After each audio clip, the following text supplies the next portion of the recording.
Howdy, Internet. Present Tense Omega here again. We're back with another Lostbelt recap. This one's Lostbelt 3, and I'm gonna warn you, this one's pretty lengthy, but you knew that clicking the video. I'm just letting you know that I know it's already long, even though we're shooting intro now before I've actually finished cobbling it all together. Anyway, because of the sheer girth of this one, expect the editing not to be as clean as the last couple ones, just because there's so much for me to go through. It gets a lot harder to catch stuff when you're looking at 3 or 4 hours of raw audio. And, as always, keep your eyes out for any jumps or shifts. We're going to use clips from a couple different episodes here. But stay tuned to the end to a word for our patrons. And, hey, you can support us on Patreon and YouTube pretty cheap. Only $1 or $2 a month. Really helps make big releases like this worthwhile. Alright, I'll see you on the flip.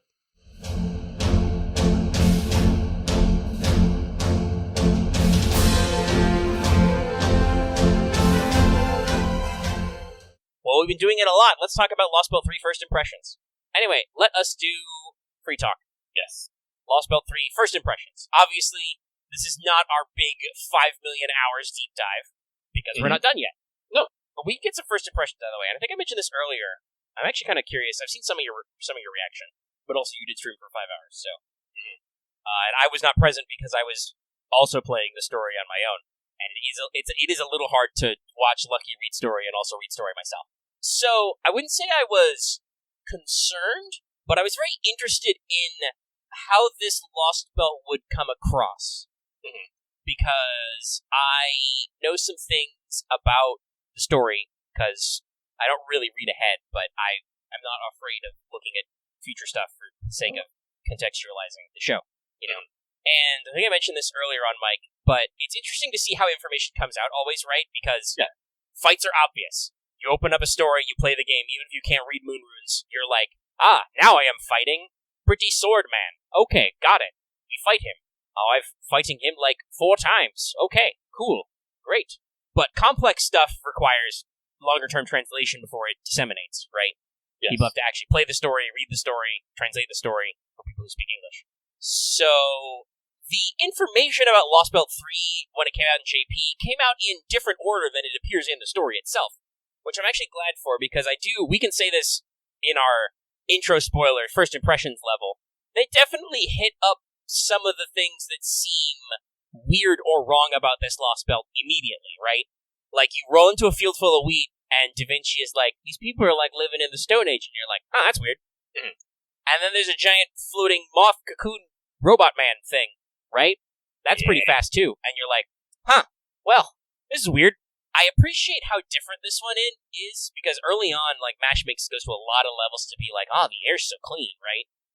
Actually, they even foreshadowed that a little bit earlier, like, when they were talking about how Lostbelt's really different, and maybe they won't find one that's, like, in the middle of a giant fight for fucking survival. Right. And even when we start by scanning it, it's like, it's not super cold outside, there's no pollution, like, high levels or anything like that. Like, we do the sensors, and you're just this fucking huge fields of wheat.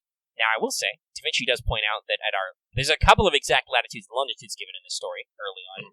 We're supposed to be in the middle of a major city with, like, multiple millions of people in it. We are not. We are in the middle of a fucking wheat field. But there's some very interesting setup stuff, right? Like, we start off with a way, and honestly, we go into some stuff real fast. Like, I was actually a little surprised. I was like, I thought that might have been a little, like, I thought that would be like a secret we had to uncover. No, because, much as are typical for Lostbelts, there are a lot of cutaways to what is the other guy doing?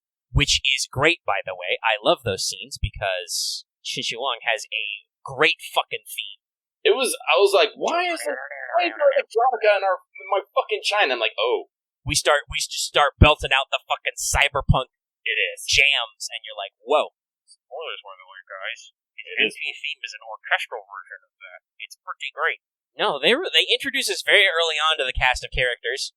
We meet Konosuke's new outfit. It has a fox boob window, as Lucky likes to say. It is.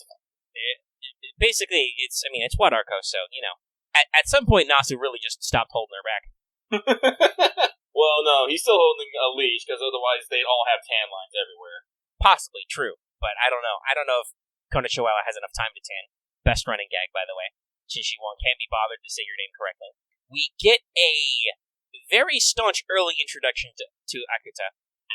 And that's a fun one, because They really did a really great thing of like showing her actually being almost completely different than how she was perceived, right? Yeah. Like up to this point, everybody's been like, she is a misanthrope. She doesn't like to talk to people. She just reads books. She's lazy. She doesn't want to do any of this stuff. But when you meet her in the Lostbelt and she realizes we're here, she comes out swinging. Oh yeah, it's like she doesn't want us to be here for some reason. We won't talk about that yet. I think that's a little too far in if people are only like super early. Lucky and I have already both seen a scene that says so much. But yeah, and there are still some bits of that stuff they talk about that shine through. Like, she is actually like really patient, but also non-committal. Mm-hmm. Like, fight Prince Landling twice really fast in the story. Yeah, I think it's like Pip 2 or like Node 2 or 3, like chapter 2 or 3 or something. Mm. I think it is actually 3. Yeah. Because you fight like demonic beasts like once. Yes, well, first of all, you fight some helpless farmers who are so bad at this, even though they are sabers, and the story only lets you play as Masha Nezha, you still win. Yes. It's not actually a challenge. I appreciate the symmetry there. But yeah, so she shows up very early on for 2 back-to-back fights, and it's nothing conclusive happens.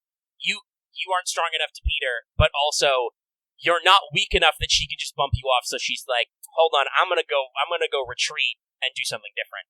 And apparently she's real good. She favors defensive tactics. Yeah, Konitskaya in a very disingenuous conversation with many scary faces. Konitskaya is good at that. Tomovich is good at the scary face, which we can just call her Vich now, since several points explicitly they call her by her full name, Tomovich Konitskaya. Which I kind of feel like as a character we give up on too fast because we're just throwing it out there, like we missed the conversation we had about. Hold on a second. Well, anyway. I don't know. Maybe we actually have to reach Koyatskaya and talk to her about it. But like she has this whole conversation with Akuto. She's like, "No, listen, I'm just taking responsibility. I was just trying to do Beryl a solid and kill her, and it didn't work. So I figured I'd come here and let you know about my mistake about this poison I used. Cusco's poison, the poison for Cusco, the poison specifically meant to lead Chaldea right here." And Hinako is just like, her sprite doesn't do it, but you can feel the nose pinching. Just like, man, you are so glad I don't want to look like a dingus in front of the Holy Emperor of super awesome majesty. Otherwise, I get the feeling at some point, like, Akuto would have just picked up Tomovich and, like, thrown her off. Just like, because, I don't know what exactly the details are, but it looks almost like the throne room scenes take place in, like, fucking Cerebro out of X-Men, right? And there's like a catwalk with railings, and I'm just thinking, at some point, Hinako's just got to be thinking about just giving Vich just a shove, just a little push, just a little whoop, see what happens. They don't get along well, is what we're saying. Yeah. So that was a really interesting dynamic, and honestly, a lot of interesting stuff happens. There's this mysterious old man, the captain of the Royal Guard. He's great. He makes a great foil. But I think we'll talk fully about the themes of this Lostbelt later, but this is like I said, this is a very interesting one with the way they talk about it and introduce concepts, and where our 3 musketeers are Mordred, Jinke, for obvious reasons, and Spartacus. And man, for Spartacus, this is a great story chapter so far. Oh my god, I feel like Spartacus has just been powered up by the power of oppression in the air, and he's gone past insanity into rationality, but still insane. Yeah, and I think Goldorf even mentioned that. That's basically his madness enhancement. Like, when he's thinking about rebellion and stuff, I'm up, just thinking about oppression and stuff. Like, he is very on the ball, and like, well, obviously, as you would expect from a slave rebellion leader, like, and a gladiator, Spartacus has deep thoughts. Usually he's too busy yelling about oppression and tyranny to think them, or at least verbalize them, but no, he has some deep thoughts. And actually, I really like the characterization that he's giving him, especially when talking about, a lot of the characters in the moment, when Parv was talking about, who are we to say that we are actually the proper human history? It's up to, the people to fight for the rest of them. I'm all like, yeah, no, I can see that, but at the same time... Well, and he says this in response to something to Goldorf, which I love. He calls Goldorf an oppressor who has never known oppression. He's a mage, that makes sense. Yeah. But in specific, he's like, tiny master child, you're not an oppressor. You know what's up, which is very true. If anything, we are very oppressed most of the time. Thanks, cosmic entities fucking with my timeline, trying to take a dump on my history. Ooh, no, that's later. I don't know. Is it speaking of cosmic entities, there's a direct comparison later, but that's like in Section 8. I don't know if we want to bring that up yet. We might save that for our full spoiler dive when we talk on the whole about the themes of this Lostbelt.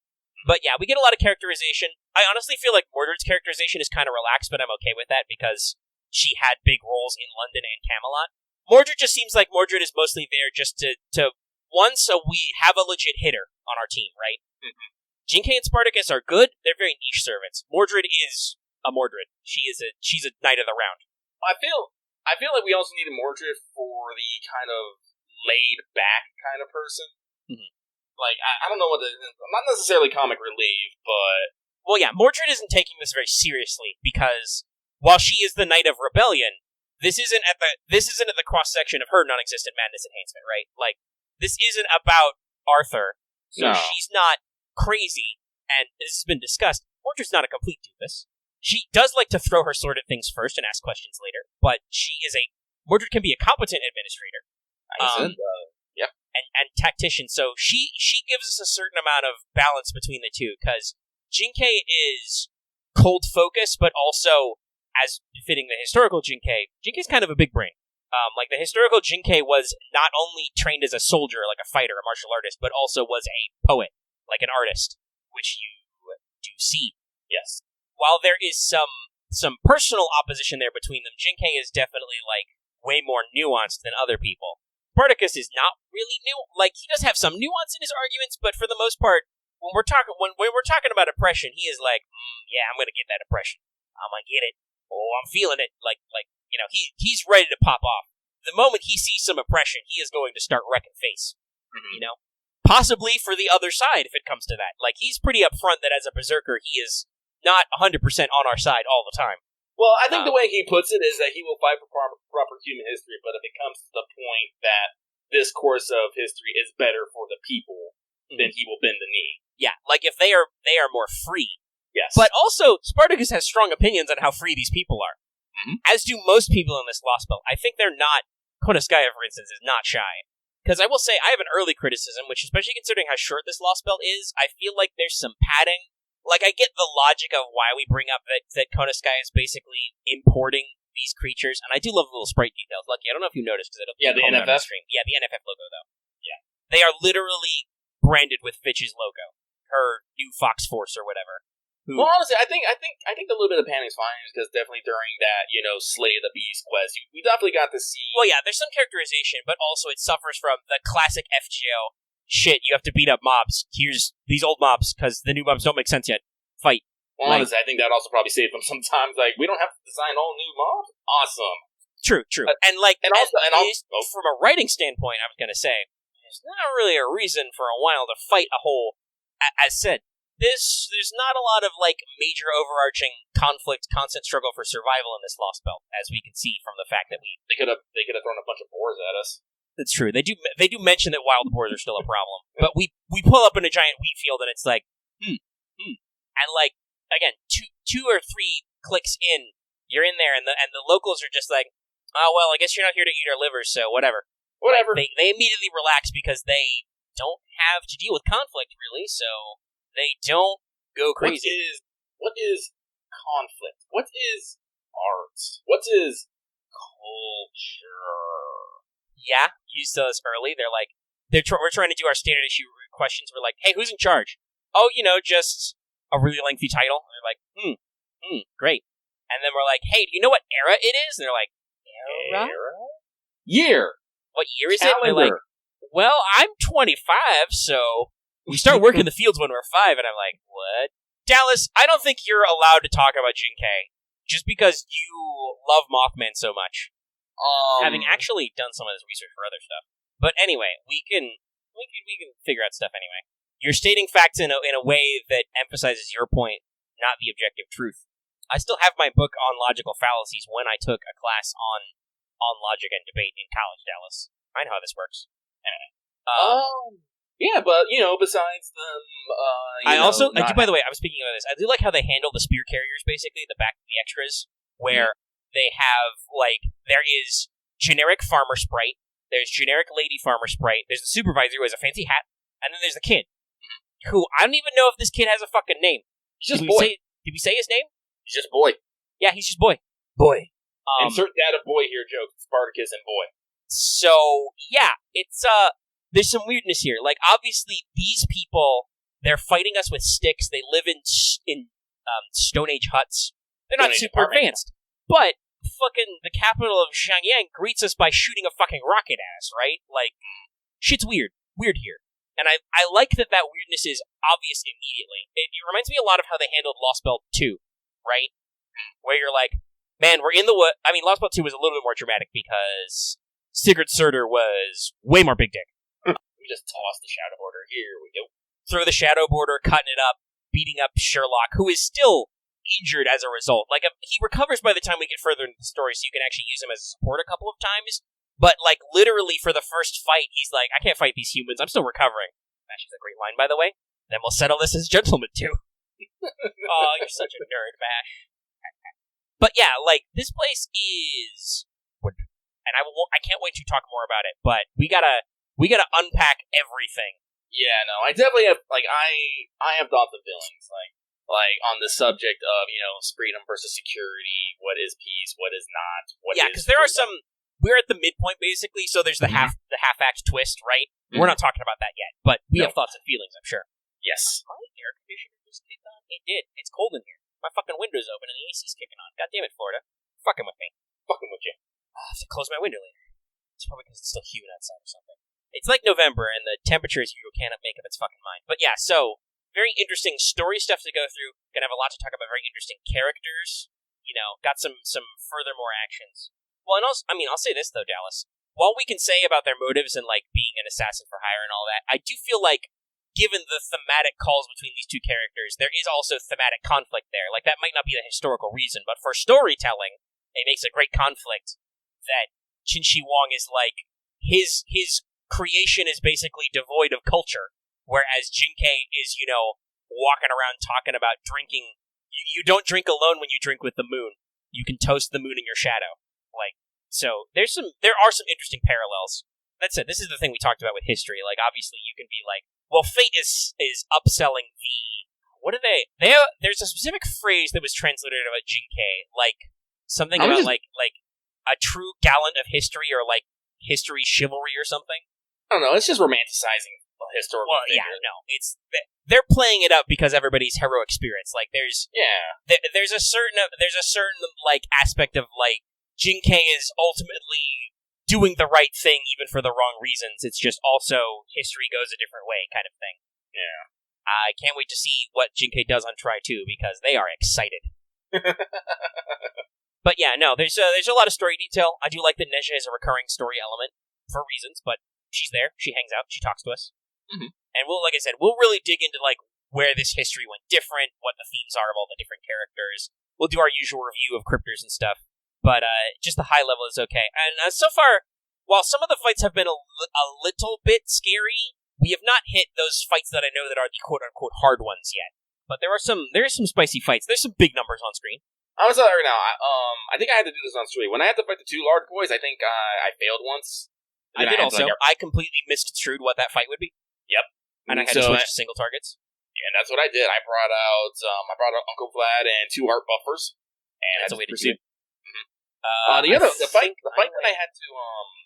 that I had to actually spend the swing cards is when you fight Zhang Yu and the Prince of Lanling together. Yep. I almost made it because you only have to get to both their break bars, but you don't actually. You only have to beat Zhang Yu. Zhang Yu. That's what I meant. But that boy crits. He crits real hard. He was critting foreigners. I'm like, why is half their health gone? He's a big lad. He's a big chungus. I think I got lucky in that fight, and I was very judicious and proactive with my applications of hard defenses. I probably could have, just end the fight and just, probably hard bursted him down, but I was like, I don't want to have to go through all this again. Yeah. Because that's the thing. You only have to break 1 bar, so they give him, the equivalent of a whole boss fight's worth of HP in that 1 bar. Yeah. I think the first time you fight him naked with nobody else going in, he's still got, 600k, rather. He's a big chungus. Oh, well, and he's a big chungus in real life, too. Even in the sprite, I was like, man, you are big. I know you're big, but, seeing you on screen for myself, big. Oh, actually, that reminds me, I didn't mention that. I don't know if that's out in Japan, but Japan's done a version update. For certain phones, you can remove the blue bars. You can go back to full screen. Oh, neat. So, interesting. But yeah, so there's some interesting fights.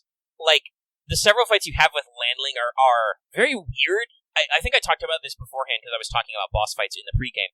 There are a lot of servants in this Lostbelt in general who have non-offensive NPs. Those are very weird to fight as the other guy, right? Yeah.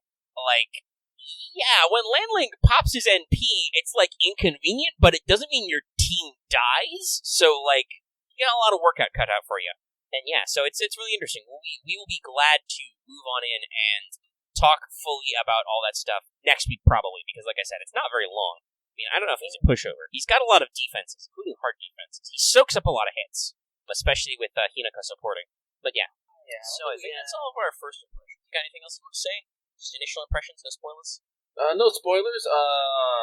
I guess I do want to shout out a couple of funny lines. We got the Civ reference of Gandhi dropping atomic nukes. Yep, that was funny. Shout out to Holmes screaming about drugs. That made me kick. Yeah, I mean, that's not what he wants it for, but it certainly is funny in the moment. In the moment, he was like, "Oh, why don't you let me see that?" I'm just like, "Holmes." He's like, "No. Yeah, and then like quieter Holmes is like, "No, guys, I'm a detective. I'm gonna detect some shit." Are you gonna detect this shit by fucking trying it? Gosh, I hope not. Well, I don't know. Actually, reading about the benediction, it was like, anyway. Oh, let's see here. Any other lines? Oh, no, I'm not gonna. That's technically a spoiler, so I won't mention that. Yeah, there's a couple scenes we don't want to talk about in detail. Yeah, I will say though, even though he hasn't actually made a quote unquote appearance, actually, Mothman is starting to slowly grow on me. Yeah, he speaks a lot. He speaks a lot, and I like the cut of his jib, but at the same time, they've done a great job using the royal we and stuff, and like exemplifying him as like kind of a big deal. And while he is pretty smart, pretty strong, he's also not perfect. Like, I honestly think he does super undercut both us and the Cryptors side. He's like, nah, listen, I don't fucking care about you guys. I got my own shit to deal with, and like completely ignores us, basically, for a while. Like I said, he conquered the world once. Yeah, but at the same time, like, I know he wants there to be a demonstration early of what heroic spirits can do. I don't think he really does understand, though. Because I think it's been so long, because this is a thing that happens early, I don't think it's a spoiler to mention this. Da Vinci tries to call up the Throne of Heroes locally. It does not work. She cannot actually connect from this Lostbelt. Which I should, by the way, I don't want to, if anybody wants to, say, like, oh, does that mean the throne doesn't exist? No, that's not how that works. The throne is outside of time. It just means that between this world line, there is no connection to the throne. They actually talk about why that connection is. Yes, they explore this later. Because there's a lot of thematic stuff we haven't quite hit yet, or are just starting to hit, that I think we'll be more clear about that. But there's some interesting things about heroic. Like, Da Vinci throws out another theory that our definition of heroic spirit doesn't match this world, which could also be true based on some other stuff we see lately. It's just that by the time that stuff comes up, we've moved past it. Da Vinci does another hack. Da Vinci, by the way, great in this. I feel like we get a lot of Da Vinci energy, but I don't know why, but maybe it's because we have the backup base and we finally did all our repairs and shit, but I feel like Da Vinci is, like, way more active than just staying back and flying the boat, basically. Idle Da Vinci is great. Yes, our plan for defusing the farmers, as Goldorf says, who's our angel face negotiator? Hard cut, smash cut to Da Vinci just being adorable. Like, yeah, no, it's great.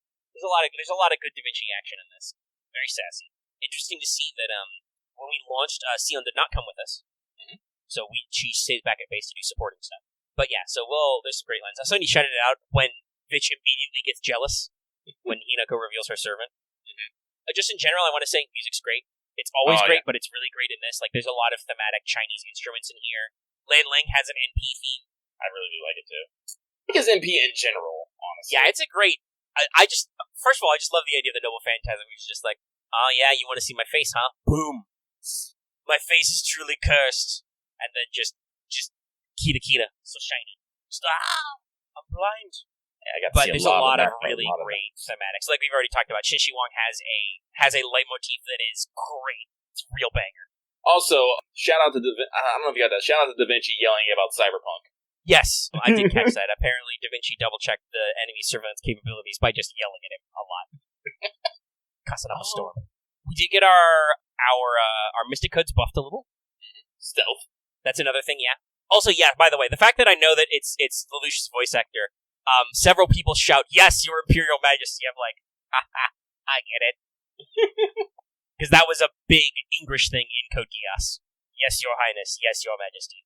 I just need somebody to, shout all hail, and then the circle is complete. That, or I need Captain of the Guard to, explode in a storm of honor. Well, somebody got commanded to die in the weird opening flashback sequence, which I don't think we should. Give you some theory crafting. I have thoughts. I have feelings. I know things from the future, but I shall not comment on them. Also, that does remind me, though. I feel like you talk a lot of shit on Holmes, Lucky. I know. I do. I do feel like you judge him on the not wanting to share all his theories. You judge him a little too harshly because you have said yourself you do the same thing. You don't necessarily like to share with people what your theory crafting is because you don't want to muddy the waters before you know. That's really what Holmes is. In a classical detective sense, that's what Holmes is after, where he's like, I don't actually know for sure. I don't want to say anything until we've got hard evidence because that's not how we detect things. Yes, but it's the fact that he's taking all the detective by himself and not sharing what information he usually has or conjectures on it that bugs me. They're just conjectures, Lucky. They're not facts yet. That said, he is... I think the nature of this Lostbelt means that everybody is a little more share-happy. Yeah, he does like to sass a little bit, but there's definitely moments where he's like, guys, I'm not actually sure yet. I think we need to go poke something before I can, start building theories. I have thoughts, but I don't know.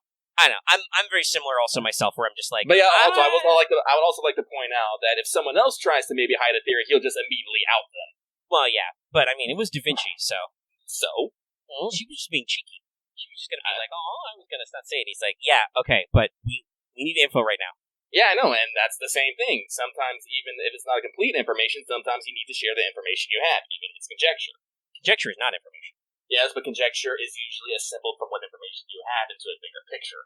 Even if it's not completely correct, usually it can be used to, when you share it, you can maybe, brain together. Well, that's why, yeah, I know Sherlock is usually right. That is the curse of being the world's most famous detective. His conjectures are usually right, but he doesn't know that. In story, he can't know that until he actually gets evidence. Also, though, I will say, this is also another thing that's definitely, he was mostly out of commission in too. This is definitely a thing that happens a lot in this Lostbelt. He is definitely back to asking us, leading questions, basically. He's like, hey, how do you feel about this? What do you think's going on here? That's good. And he definitely, he's like, yeah, and he's like, I'm glad you caught that, because I'm also, that's, I think, a little bit more of what you're talking about, where the sharing information, I think, honestly, Holmes probably has a lot more wild theories and possibilities running through his head that aren't helpful at all, and people are just like, sometimes I feel like Da Vinci as a character is like, Holmes, solve it, and he's just like, go, this is not how that works. I got 5 different theories. Do you want me to list them all? Maybe by the time I list all 5 of my ideas, we'll be dead, Yes, no, he's definitely realized that he can be incapacitated, so there's a little more back and forth. I think there's some character building there. And actually, he gets to detect shit in this Lostbelt too, which is... I do appreciate when he does ask leading questions, because it makes you think of, things in the moment. The Lostbelt, again, what is freedom? What is suffering? Or later, the first time you meet those people, he pulls you back inside and he's like, hey, what do you think about those guys? And your 2 options are basically different flavors of, they're very relaxed, it's weird. Yeah. We just beat them up 5 seconds ago and they're cool. And he's like, yeah, I know, that's weird, isn't it? We should probably have some deep thoughts about why that's weird. Anyway, we're gonna go learn about Vodka Hydra. Because he's also excited about that. Not as much as Jinke, though. She's like, drinks, consume. But okay. Save this something. Yeah, but no. I do feel like Holmes is better, but I still think Holmes is being Holmes. I guess. Well, yeah, and there's a certain characterizationness to that, where it's like, I mean, he's Sherlock Holmes, though. He's gotta have a little bit of sass. Yeah. I usually think that's directed back and forth with Da Vinci, because Da Vinci is another character who is brain, but also not always telling us everything all the time. And it's not because of I don't think that's because of a detection thing where, with Holmes, at least, most of the time, he's like, I don't know anything yet. I don't want to tell you because I could be wrong, and telling you would, shape your opinions. You need to, form your own thoughts and theories before we just jump in. Yeah, Da Vinci is super artistical. Literally, she's using something Sion gave her, which only has one use, and she's just like, we'll just use the whatchamacallit cell. We'll just do the thing. It's fine. I fixed it. I fix. Well, again, I think it's... Well, with things like that, a resource that is never... No, I'm just saying, her explanation of it is just, you don't care, whatever. Literally, it's not until later when Goldorf brings it back up that she's like, oh, yeah, I did tell you I had trouble. I didn't explain that at all. Here's what I meant. Like, Da Vinci is definitely skips details. Well, I mean, with Surtur, he didn't have a chance to really say anything before he got beat up. He was like, there's something weird here. I'll tell you about it later. Oh no, I've been stabbed. And cursed. I've been curse-stabbed. Shit. Cursed. Like, I think we all could tell that something weird was going on, but Holmes was like, hold on, we gotta get up close and, like, see if we can figure out, and he's like, oh shit, this is a thing. Oh shit, I'm being stabbed now. Like, that was a deliberate pull in that moment for Holmes to have that 5 seconds of, like, shit, this is going on, isn't it? But before he could say anything, you're already, like, almost dead. Boom. Wrestling. It's a great game. It was very good. But yeah, so I think after I save that thumbnail to work on later, we should hop into our next segment, because we are at over 2 hours, almost 2.5 hours.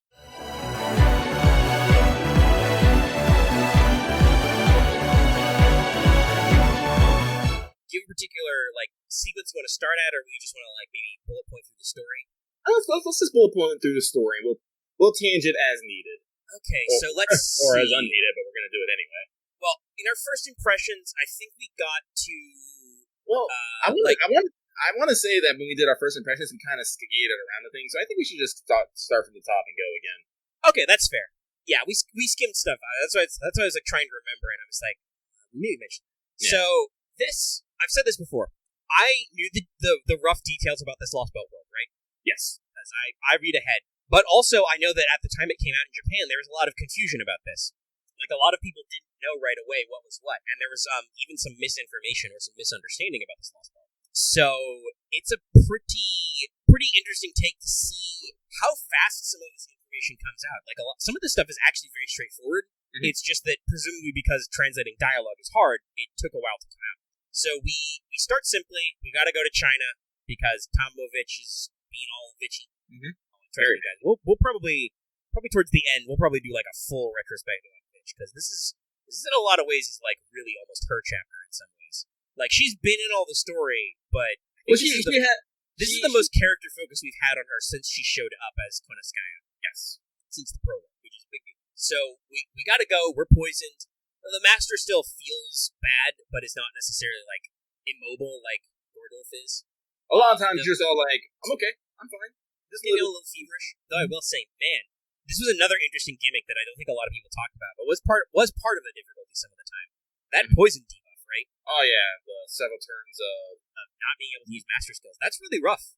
There are a lot of skills that you want to use early. Yeah, not to mention, though, the thing about Mystic Codes is their fucking cooldowns has always been a fucking eternity, and so having that to, like, have that extra weight, it kind of gets to me. Yeah, especially when you get to, like, the last chapters, it's 5 turns, which in some cases for some of these fights is the whole fight. Like, it's over before you get there. Like, spoilers for the future, but I legit fed Jolter 3 command seals. 1 per bar of him. I did not get to use my Mystic Code skills. I brought Merlin for the spice and Gorgon for the stuns, and we just went apeshit. Buff block is great, guys. Anyway, well, for us, I don't like being on the receiving end. That's very mean. Well, anyway, I do want to shout out. I like pushing I guess the title buttons that take you in, because they periodically change. After you go to prologue, it changed to you're setting off to China to find the antidote. I like touches. I really do. Yes. And also, we got the shift from Chin to Sin, Synchronized Intellect Nation. Oh, actually, Lucky, that brings up a good point. Since we are in this full spoiler zone, some people have cleared Lostbelt 5.5. We have a name for what Lostbelt 6 is called. Do you want me to bring that up? Oh, please, yeah. Names are fine. Well, yeah, so the official name of Lostbelt 6 is Avalon Le Fay. Oh, I called that shit. Yeah, it's gonna be the thing. It's gonna be the thing you thought it was. It's gonna happen. Yeah. See, this is what Lucky means by spoilers. Like, if I just died. Thanks, Lucky. This is the thing about spoilers. When I see a name ain't a spoiler, but a name can usually let me speculate on things or confirm things without actually ruining the story. Well, and here's the important thing is that they are revealing the name now, long before you can play it. So I think that, like, some of these details are interesting, some of them are not vital. And I mean, like, I think after you beat Lostbelt 5.5, it, like, goes to hide in, like, main interlude or something. Mm-hmm. Like, it doesn't stay in the story chapters. Like, there's some freaky shit here. Yeah. Anyway, 3. But actually, now the funny thing is, now that I think about it, it was fucking Chin, like, all along. So it was literally telling us the fucking, the Lostbelt King this entire fucking time before they changed it to S. Yes. How dare they? And that's the root of why we call it China now. Yeah. So yeah, it's an interesting concept. But so we go there, we get in. We talked about this last time. You immediately can tell, and I love that they did this. You can immediately tell that there's something I would almost say wrong here, right? Yeah. Like, I mean, and not in the you're gonna fucking die way. Like it was interesting that honestly both of these themes almost overlapped a little bit, but in Russia and in Scandinavia, both were really freaking cold and full of monsters trying to eat you. Like, They were immediately dangerous, but I would not say that those places were wrong. Like, we didn't realize how fucked up Russia was until we started hanging out with the Yaga and realized how their society is fucked. Same with Scandinavia. You don't realize that the Lostbelt's really wrong until you roll up into those human villages and are like, oh, none of you are over, 18, 15, 16? Ooh, no, wait, something's wrong here. Yeah. And honestly, this is the same thing in Sin, but you immediately go and you literally stumble wheels first into a human settlement. And they're sure to point out, this should be a massive metropolis in proper human history, right? Yes. This should be a big city. It's a field of fucking wheat. And also, again, they talk about this. There's this huge field of wheat. These people are living in the Stone Age, basically. Yes. So they set up very early that things are not quite right. We definitely talked about last time about how funny it was with that interactions with the farmers and the overseers, the interactions with Da Vinci and them and Holmes and stuff. Holmes getting to actually play detective for this first part, and honestly, generally being mostly sharing. Like, there's a couple of points where where later a thing comes up and he's like, damn it, I was thinking this was maybe true. But also, you don't really feel, as a character, you don't really seem surprised. And heck, as a player, were you really surprised that, the Lostbelt tree was in the Fusang tree? I mean, it was the only tree mentioned in the whole game, and apparently it's this great mystical tree. Yeah, no, that's not crazy. Not that crazy. Honestly, I still give Holmes shit, but I did appreciate him in the latter half when he gives you thought exercises. Yes, he is a lot better. I think his near-death experience really taught him that he needs to be better at making sure you know the stuff that you need to know when you need to know it, which is always his deal. But I think he realized that, oh yeah, there could be times when, because I'm a servant, I have to go out and punch stuff, and I might not be around to give you the full exposition. He's training you to be the Watson, because in most novels, the Watson's sidekick role is dumber than the detective, but is only possibly very slightly dumber than the audience. That's actually in the rules of mysteries, right? Yes. The detective needs an assistant, and they're supposed to be dumber than the detective, but only slightly dumber, slightly slower than the audience, which I think, in general, fits the personality of Fujiwara Ritsuka as well. Yes. They're not as fast on the uptake as you, the audience member, are, but that's okay, because... But yeah, so Holmes gets to be a detective a lot in this, which is good for him. And I think the first big thing we talked about was, and I think I said this last week, it was a little annoying to have some of the same FGO filler fights in the start, but I think that's kind of almost like a bait and switch, right? Because I think, honestly, as I said, the Lostbelt was pretty short to begin with. I feel like they've all right, we need to hit a minimum here. Right, yeah, they're spacing it out long enough. There's a little bit of red herring action. They need to give you enough time to introduce all the characters. And they wanted to have a little bit of time for exposition and whatnot. Honestly, we wouldn't have been able to see as much as Good Boy Spartacus if we didn't go on a fucking lark to go deal with some goddamn beasts. Right. That gives you a lot of it, and like I said, it gives them time to introduce and start building the character arcs, which is neat because, as a lot of people pointed out, this is a very character-driven story. The plot is short and simple. Mm-hmm. And it's exactly what you think it is. You show up, you immediately are like, okay, we need to heal the Master and Gordolf, and we need to punch the Lostbelt King, we need to cut down the tree and beat up the Crypt. Yes. Got it. Great. And that's what you do. You never really deviate from that path. You just take some slow routes to certain goals rather than others, but you were always on task. I would argue that you were always moving forward. Honestly, this is one of the few FGO stories, I think, where the mid-episode twist doesn't actually truly slow us down, right? I guess the mid-episode twist was that fucking Shishi Wong is a giant fucking robot, but even so, you kind of just take that and fucking ride. Right, or that he turns on you and drops a meteor on you. That doesn't really slow you down. It takes out Spartacus, and yes, Da Vinci and stuff are captured, but you would have had to have moved that direction anyway. Look on the map. You were going towards the capital anyway. Yeah, no, it's You have to make a slight detour, but even so. And even so, though, but again, that's also important because Tamovich was there anyway. She was one of your goals. She was goal number 1. Mm-hmm. So, like, every beat of the story is constantly in motion. The only thing that resembles a red herring is the animals. But even then, you still need to get rid of those demonic beasts. Yeah.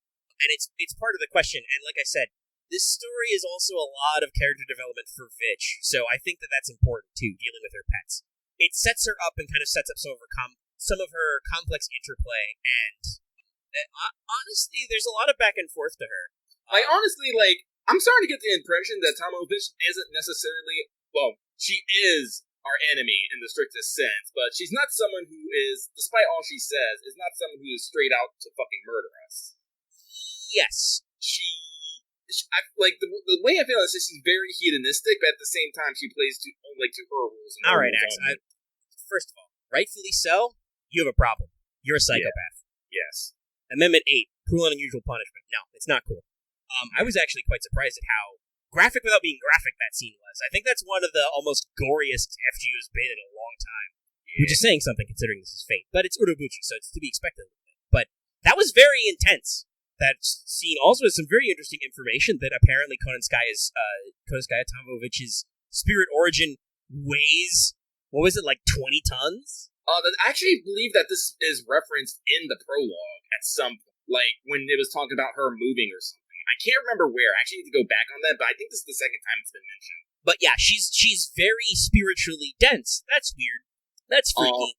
I think that's also a little weird when they put on the juxtaposition where Holmes later points out that while he is not a Grand, thank you very much, because that's not how that works, that Qin Shi Huang's spirit origin when he shows up as the Lostbelt King is equivalent to a Grand Servant. He's not actually a Grand, don't say that. He's just the same power output. Well, like I said, he's not actually a servant in this. Yes, it's true. He has a spirit core, which a lot of entities have. It's just that the rating of his spirit core is on par with a Grand Servant. Because remember, this is him being all like sage arts and mystical powers and shit and immortality. Yeah. But like if you're were you gonna say? Well, no, I was just gonna say, and the other thing is that this new body of his is made after studying Yume Ren, who is not a heroic spirit, not a divine spirit, a nature spirit. So she is a spirit as well, which is why she has a spirit origin and spirit core, even though she's not actually dead until the end, as some people claim. Like, some people thought this was like some kind of weird other shenanigans where she like summoned herself or something. No. She was always that power level. She just, by consuming a heroic spirit who is technically a lower tier of being than her as an elemental, as a true ancestor, she just really juiced up her spirit core to kick your ass. Yeah, she did. But I guess we can talk. I always like about that. As I said, back in the prologue, you dropped her full name, Tamovich Konenskaya. So congratulations. We finally now know what everyone fucking knew to begin with. And in this Lostbelt, as I said, she breaks out the dress, and she's not even hiding anymore. She's all ears and tail now. It's like she fucking knew that the jig was up. Well, and also she doesn't have to be. She's not in a cold place anymore because she has a lot of the first two. She was using kind of her winter outfit with the hat and everything. It's cold. Whereas in China, she does wear a China dress, but also she's like actually in there. And let me see if I can find, because in Saber Wars. Yes, Tamo calls out Vitch as the talented, beautiful secretary. So most likely an alter ego, one of the Tamo 9. But and again, I pointed this out before. She's an assassin in the trailer. Doman came out as an alter ego. She's probably going to be assassin when she comes out as playable. Alter egos are a proper noun or a capital letters in addition to being a class container. You got to remember, fucking Tamamo Cat's also an alter ego. Yes, she's still a berserker. Yeah, but also interestingly enough, like I did not know this was happening. Has a sweet sense of satisfaction for this. Qin Huang basically calls her out as that fucking fox, Dodgy, and says, you're gonna pay for your shit, bitch, and locks her up in the price. Yeah, it's a little extreme. His containment method of just being like, I've noticed your spirit origin's super strong and heavy, so you probably won't die, but we need to make sure you can't, like, juice up. So, have fun, bye! Vitch has lots of varied expressions in this sequence. Including some new scary faces. Mm-hmm. Very animalistic. Yes. But I think the thing to think about her is what we see is she has this great revelation later talking with then still Akuta, where we literally get Tamovich's view on the in this world, you're either a business, a customer, or a product. And while on paper, Tamovich is our enemy, she's working for the foreign god, right? Yes. She is an alter ego, she's got shit to do. She clearly has complex feelings about humans. It would be safe to say that she does not like humans, or at the very least, the parts she likes about humans involve human suffering. Yes. So, but she is not a berserker, which is very ironic because Kat is actually a berserker because she represents Tamamo's innocence, whereas Vitch seems to represent some combination of, I would say, probably Tamamo's like human-loathing, destructive, chaotic aspects. I would almost want to say maybe her, like, her more animalistic instincts, maybe. Possibly. But also definitely, I think, a certain amount of her professionalism, for lack of a better term. Because think about regular Tamamo. Tamamo base is that she's very quirky, very flighty. Yes. And that's the after she grows her tails back and splits them all off, that's the part of her that she keeps, really. Because you see this in Extella, is her weirdness. Whereas her Vitch is talented and beautiful secretary. She is a supporter, a talented unit, and she's got a lot of interesting skills, but not necessarily like very nice. But she shows us that she is a mercenary. And just because we're on different sides doesn't mean that she won't keep her bargains. Well, I always, again, like, she's very mercenary, but at the same time, I always feel like she always gives us a chance to succeed. Like, well, here's the thing. Tomovich is a professional, right? She, as we've noted, she's also a fucker. Like, she causes chaos because that's how she goes. And, like, she has very strong opinions about stuff. When Chichiwang is like, hey, you brought those demonic beasts into my garden, why the fuck would you do that? And she's like, oh, honey, it's cute that you think these humans you keep as livestock are, like, impressive to me, but they as humans, they fucking suck, so... Yeah, no, like, she's not happy. Like, honestly, she's not that happy that the way that this Lostbelt turned out. Honestly, yeah, she was... So, the humans in this Lostbelt are very human-like. She was happier in Russia. Yeah. With the Yaga, who are literally humans fused with demonic beasts. Like, she was happier fucking with those guys because, while they were less human in appearance and capability, they were arguably more human in mentality. Yes. Vitch didn't even bother fucking with the tiny baby humans in Scandinavia, and she mostly was just there to troll Ophelia.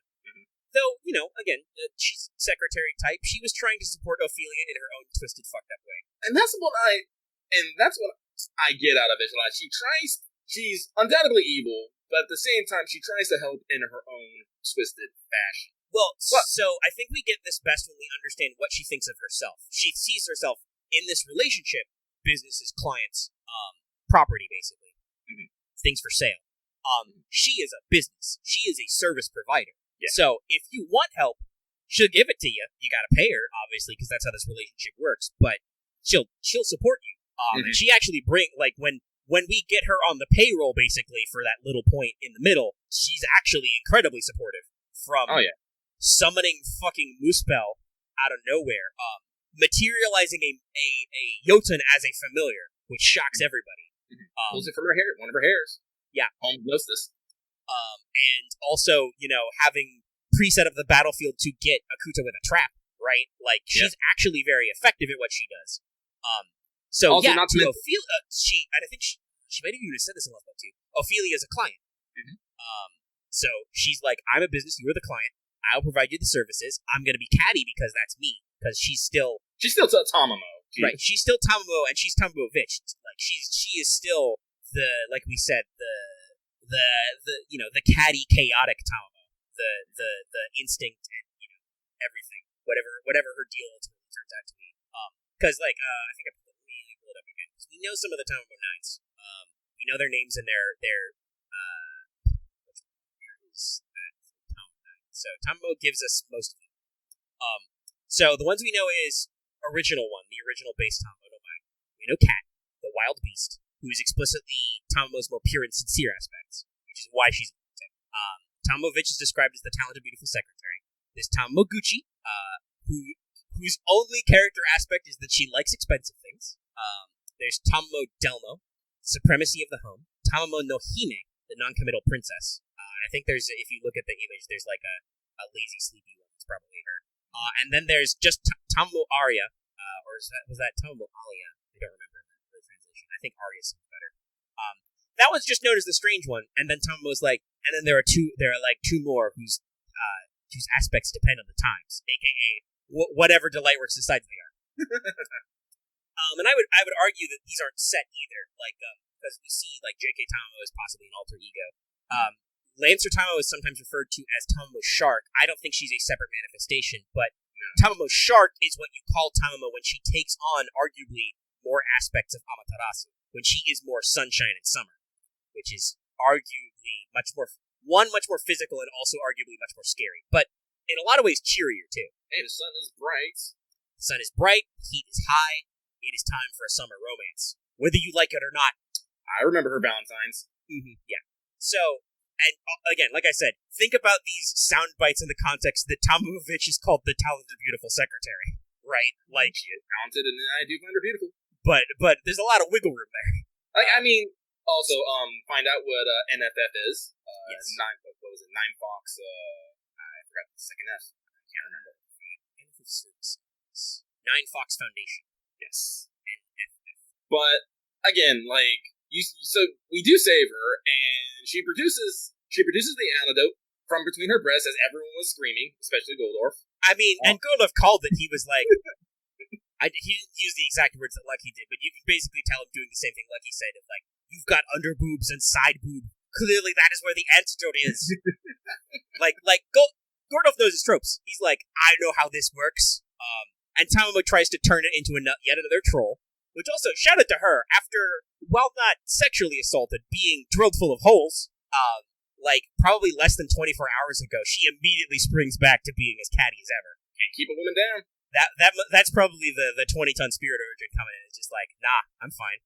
Keeping in mind she was imprisoned, denied her energy for a long time until Kaldea breaks her out, and then what does she do right after? She fucking summons a Jotun, and then she still has the force of personality to be sassy later. Also, she did the fucking buff in the Octa fight. It was bedchamber skills, something. I can't remember the exact name, but I remember it translates to Yellow Emperor's Mausoleum. Yeah. It was her who was giving you the guts every single fucking turn. Jesus. And the Mausoleum of the Yellow Emperor is the traditional bury site of the Emperor. Yeah, so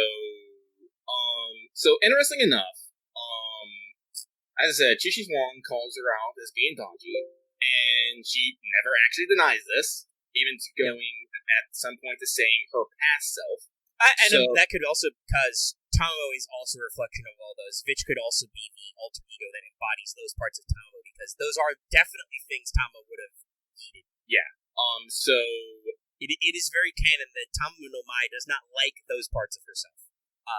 She, quite frankly, is barely on speaking terms with Amaterasu, her origin. Yeah. So confirmation that, if not directly dodgy, is an incarnation or carries on the aspects of dodgy in that history. It's a little, because I feel like she's referring to dodgy in the same way that Da Vinci Small refers to Da Vinci. Yes. And while I don't think that Vitch has ever called out OG Tamamo, how I feel like she would call out OG Tamamo as well, because she's an alter ego. Like, she is literally a tale that was divided. Yeah. Because in case you guys don't know, actually, we should probably cover this in brief. That is Tamamo's special ending in CCC, because to beat Kiara, you have to get super, super strong. And then you get defeated, you get heated back in a time space or almost deleted or something, because CCC didn't happen, right? But in Tamamo's true ending, she rescues the master by growing all her 9 tails back in the imaginary sea, and then saving you, and then to prevent herself from exploding or becoming an evil of man, probably, because that is some of the verbiage that happens in CCC. She basically divides off all her 9 tails and throws them away, and then the actual ending is all of them come back as different colored Tamamos, and she's like, "Oh no, whatever will I do?" And Makoto is just like, it's very cute. So yeah, there's that's the history of what's up with the Tamamo. Yeah. But again, a lot of people still hate on Tamomovich. I still don't. Again, so this is something I noticed the same with Canis. It's really weird because FGO has redeemed a lot of characters who you thought were shitty because you saw their first appearance only. Think about Cursed Arm. Oh, yeah. Anybody watched Heaven's Feel lately? Maybe not that third one, but he's not a nice guy in the Heaven's Feel route. Now he's about to be in a movie as Best Uncle. He's great. We love him. Paracelsus, I talked about this earlier, gets done dirty does dirty, rather, I think, in fragments. Similar with Avikebron. Now, after you play Lost Belt 1, are you going to shit-talk Avikebron? No. You're going to give that man 4 high fives. So it's kind of interesting to see that, yet for some reason, some people still like to, with characters introduced in FGO, like to keep their first impressions. Why, yes, Canis is very sassy when she shows up, and a lot of people don't like that. But also, I think she has some, and this is also, by the way, our first time we don't get any Canis action at all, which is interesting. I think she might be mentioned as with the same thing as Kyria's force fighting in the seas. I think Maybe, I don't remember. But like, it's interesting that she's an initial big energy character who is just like, we're not gonna get a little bit of her energy. Tristan is Gawain's first impression isn't in FGO, and arguably people are think he's better, even though he's a villain in this than he was, because in Fate Extra he is a little bland, and as an enemy servant he's kind of annoying, and because he is a lawful good boy servant, he talks trash about all your servants, because that's a theme of Extra, that you're sided with some very shifty people. Well, Liz has character development in CCC, but she keeps it all when she comes to FGO. Anyway, it's an interesting recurring theme that, like, FGO especially will introduce characters at points where they can be likable, but when FGO introduces an unlikable character, people are like, I will never forgive Tamovich. She stepped on Foe once, and then Foe dances on her head. Yeah. I literally said this earlier. Foe got his revenge. Yeah, no. The beef is quashed. Literally, Foe dances upon her head. And Tamamo just takes it. And She knows what's up. You know, again, like, internally signed. Like, Nope, some people might say this, but I feel like Tamovich gives us a lot more chances than we have been warranted. I mean, yeah, she tried to poison us, but also she set up, and she very clearly set, like to be real, she very clearly set that up to get us to Lost Belt 3, because as part of her big job to the foreign god, Lost Belt 3 was underperforming, for reasons we're going to get back to. I knew this would happen, we're on our big deep dive of Vixen, which is very deserved. Like I said, she's a big character in the story. But like, not just as like a little, not like the same as in Russia or Scandinavia, where she just gets, it's like a little cameo or a little sequence. Like, she is a through-line character. Mm-hmm. She does not leave until the end, where she's like, "Oh shit, is it when Qinshi Wang shows up that she's like, well, I'm not getting paid for this. Time to go back to the office." I think when he dropped the fucking city. Yeah, that's right. When he does the colony drop on you, she's like, "Oh well, bye guys, gotta get back to the office. Call me later." But like I said, like there's times in like Lost Belt 1 and 2 where she's like, she has you dead to fucking rights, and she's like, nah, not now. And even and ultimately, I think she's like, nah, not my job. Mm-hmm. Like, in those cases, nobody has asked or is paying her to get rid of you. Like, when she tries to kill us basically at Chaldea, she's on the clock. She's there to fuck up anybody who's left standing at Chaldea. Yeah, she shot a lot of people, but I'm gonna be honest, you guys don't care about those people. They were all off screen. Don't lie to me.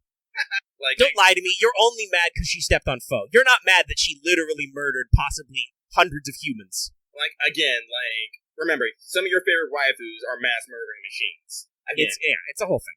It's a whole thing. But, like, Lost Belt 2, again, kind of had that thing that's right. Lost Belt, like, even Lost Belt 3, she, like, for a hired fucking hit, she took a real roundabout way to do it. And I mean, technically, if she had gotten the perfect kill, yeah, you probably would have died. But no, like, but she also says she had prepared in the eventuality. She was prepared to dangle the antidote in front of you and make you your pet. She still had a contingency to keep you alive, even if it had.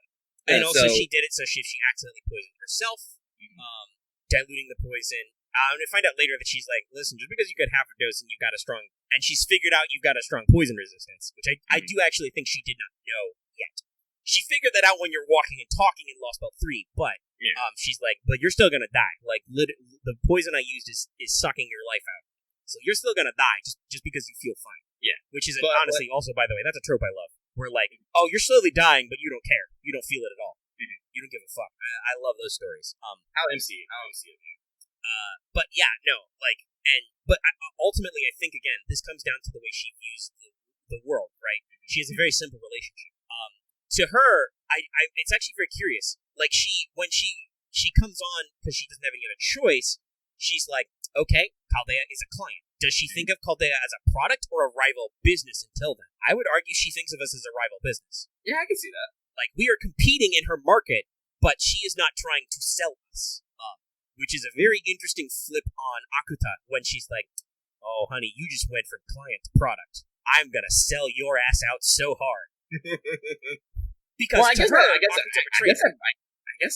really falls into her secretary role of a good secretary knows good business. Yeah, no, and honestly, that is another character archetype, the Girl Friday. That she was that role to Goldorf in the setup for this con, right? Like, it was a con, but until the point where she pulled the flip, did the Ocean's 11 moment, did the montage, she was playing the hyper competent sidekick role to Goldorf because he was not that competent. Yes, but she was making sure he did the thing, and that motherfucker actually acquired Caldea Security Organization. He got to own it all. Yeah, the more I think about it, Goldorf isn't from, like, necessarily a... Well, actually, no, if I remember correctly, the Goldorfs aren't, like, super empowered. No, they're not super powerful.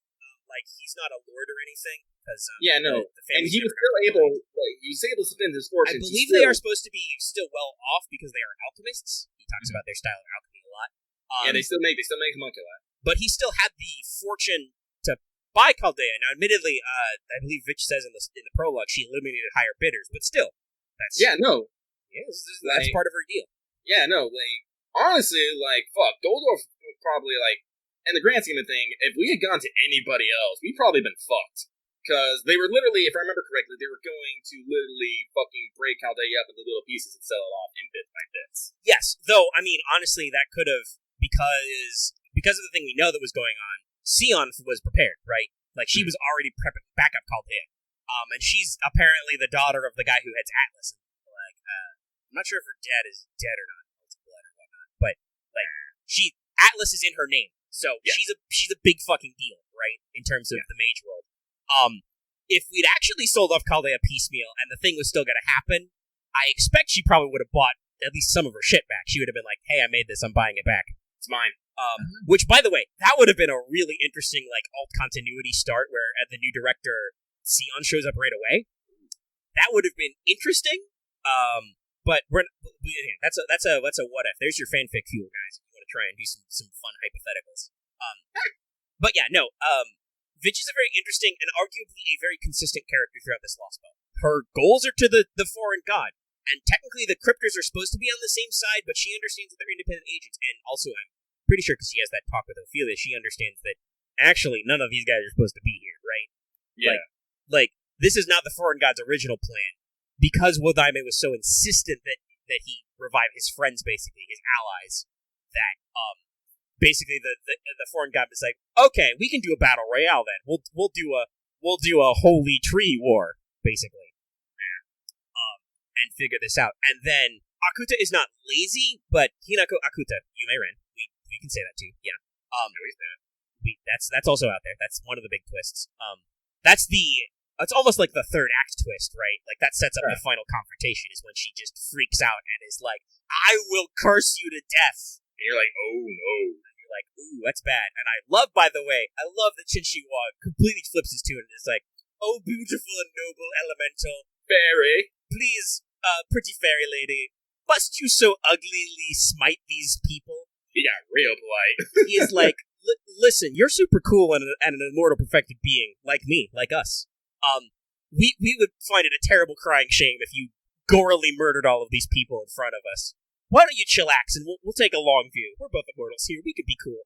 And she's like, okay, we can be cool. All right, it's fine. And she basically gives us the, like, I got eyes on you thing and is like, y'all gonna die. Fuck off. Bye. And leaves because she can. And probably could have, by the way. That was a really tough fight.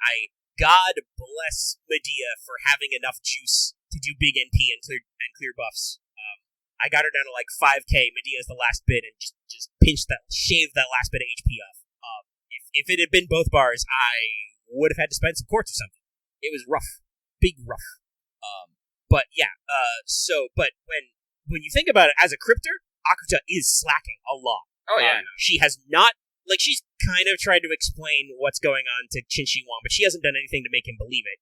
She hasn't shown him the tree. She's hiding the tree, right? Because she's actively trying to get him not to go to war because she knows that Qin Shi Huang is expansionist, violently expansionist. If she lets him know that the Lostbelts are real and the conflict is real, he will be like, we must reclaim our territories. Let us go forth and war. And who would be on the front lines? Kuwaji Zero, aka Zhang Yu. Which is what she doesn't want. She finally gets a second chance with this robot guy, and she's like, I really don't want you to break him. Like she has a full-blown meltdown freak out when Qin Shi Huang is like, I've got your number. Kuwaji Zero, destroy yourself. Like he does almost the equivalent of command spell, I command you to die. Did you explain how Consort U got captured and that was basically almost the catalyst for his downfall? Yes, that was actually in the ones that I talked about. How, because in the attested real-life history is that Yume Ren committed suicide because she was briefly captured, and that caused Zhang Yu to redirect his entire force to retaking her because they were... Shin is that fucker! Like, I was reading up on this. Jesus fucking Christ, that man. Honestly, a lot of people in ancient Chinese military histories are serious fuckboys. But yeah, no, so she got captured, and both as a matter of personal honor and also because, he sang a sad song about her that we know to this day. It is quoted several times in this Lostbelt that he also seemed pretty sweet on her. So he had to get her back and had to redirect his entire force into a bad tactical situation. And even when she was free, Yume Ren historically committed suicide so that Zhang Yu didn't have to worry about her, but his forces were so depleted that he ended up committing suicide himself. Because shout out to this boy's loyalty who refused to abandon him, even throughout that. So yeah, no, it's a really sad story about a very scary guy, by the way. Oh yeah, I love the scene where Consort U is like, "What would you have done if?" And they just go down. Right, because that's one of his special powers is foresight. He's really good at foresight, and she's just like, all right, leading question. Also, by the way, you get to see proper human history Zhang Yu in that scene, who looks like a guy standing on a pile of corpses. Great, love that insert. Again, if you wanted to do like a fan servant design for like regular Zhang Yu, keep all the same skills, but like give him that look. That'd be a cool costume.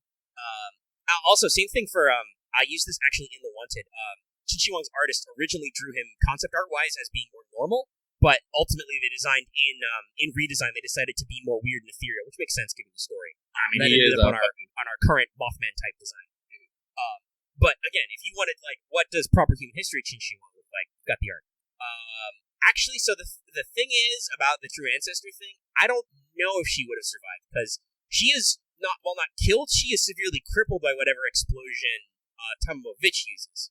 It may be possible that in the destroyed Chaldea, she did not have access to ley lines to heal herself. She may have been incapacitated and needed energy to regenerate. Yeah, remember, she had to fucking eat the Prince of Long Ling to get all of a sudden super fucking amazing. Yeah, to juice herself back up to historical levels, basically. Yeah.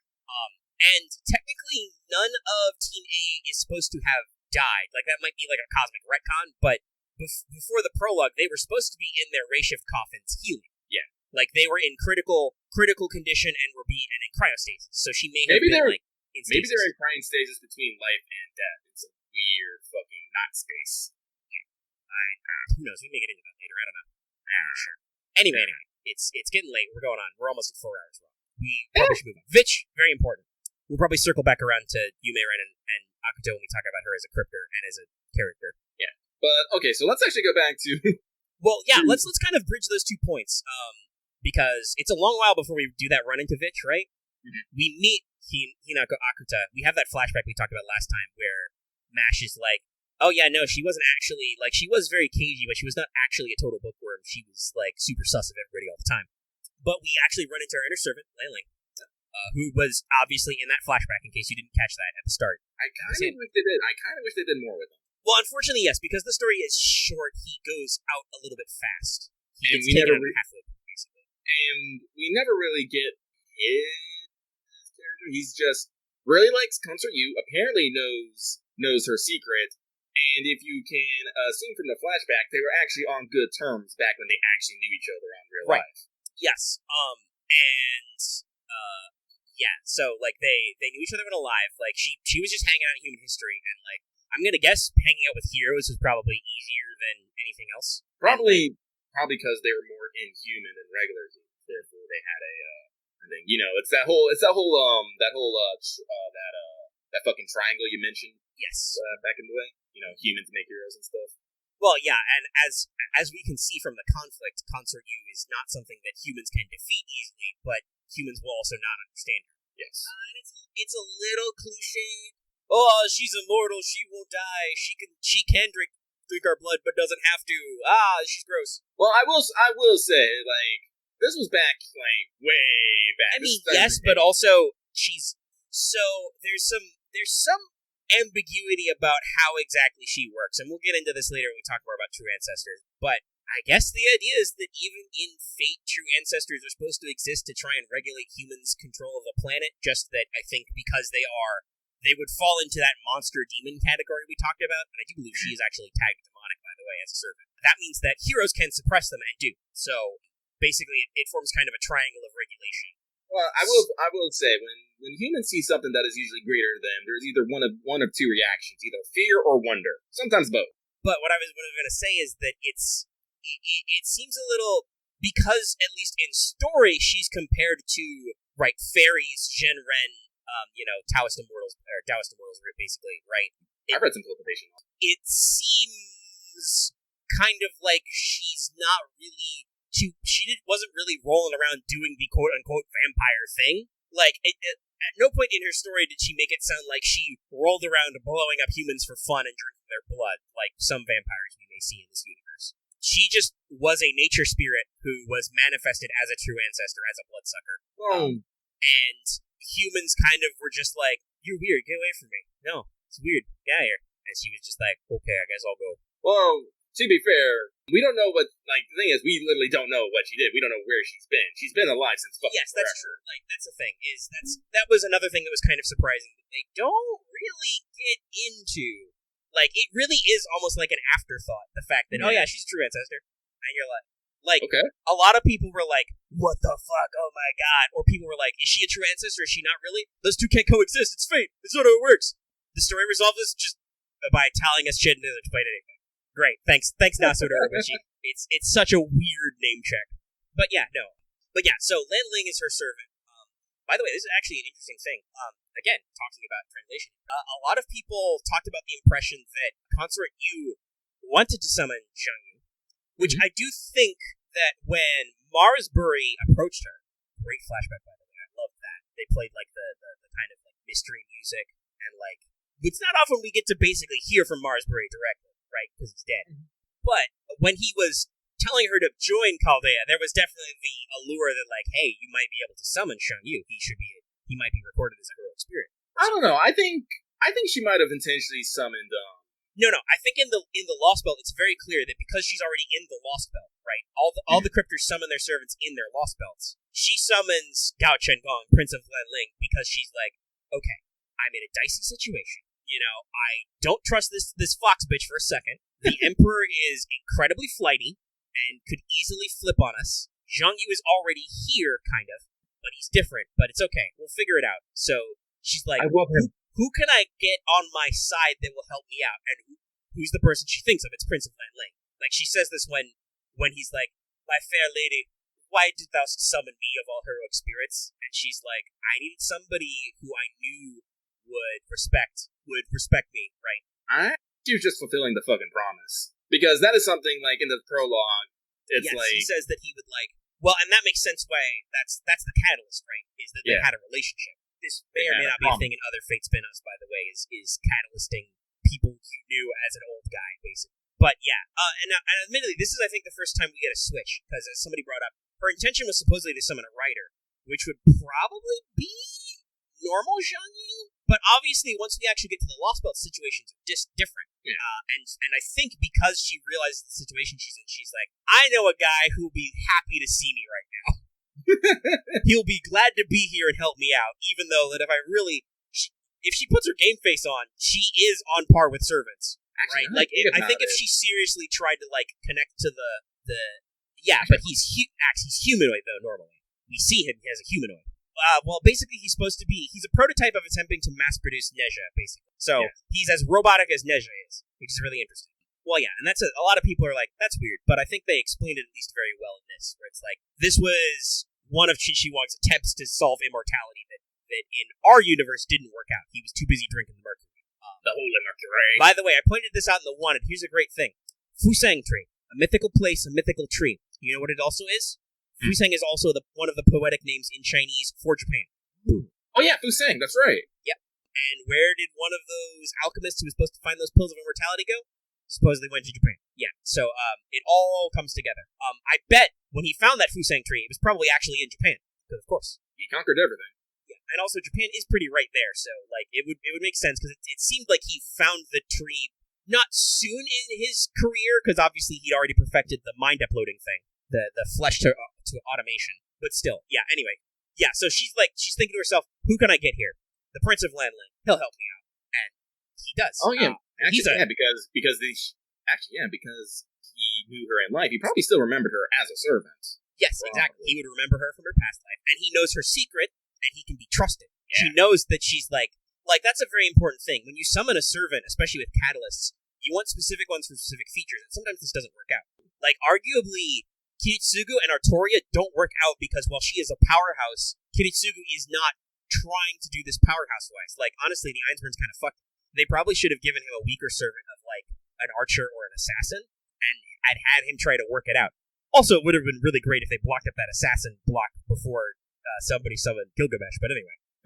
So, like, comp is a different thing. So she, as a member of Team A, she probably wanted to summon regular, proper human history Zhang Yu. Probably would have been a writer. That makes sense. What does she get in the Lostbelt when she's dealt her hands? She summons Prince of Lanling. And I do agree. I like the flashback, right? It sets him up. They have a great relationship.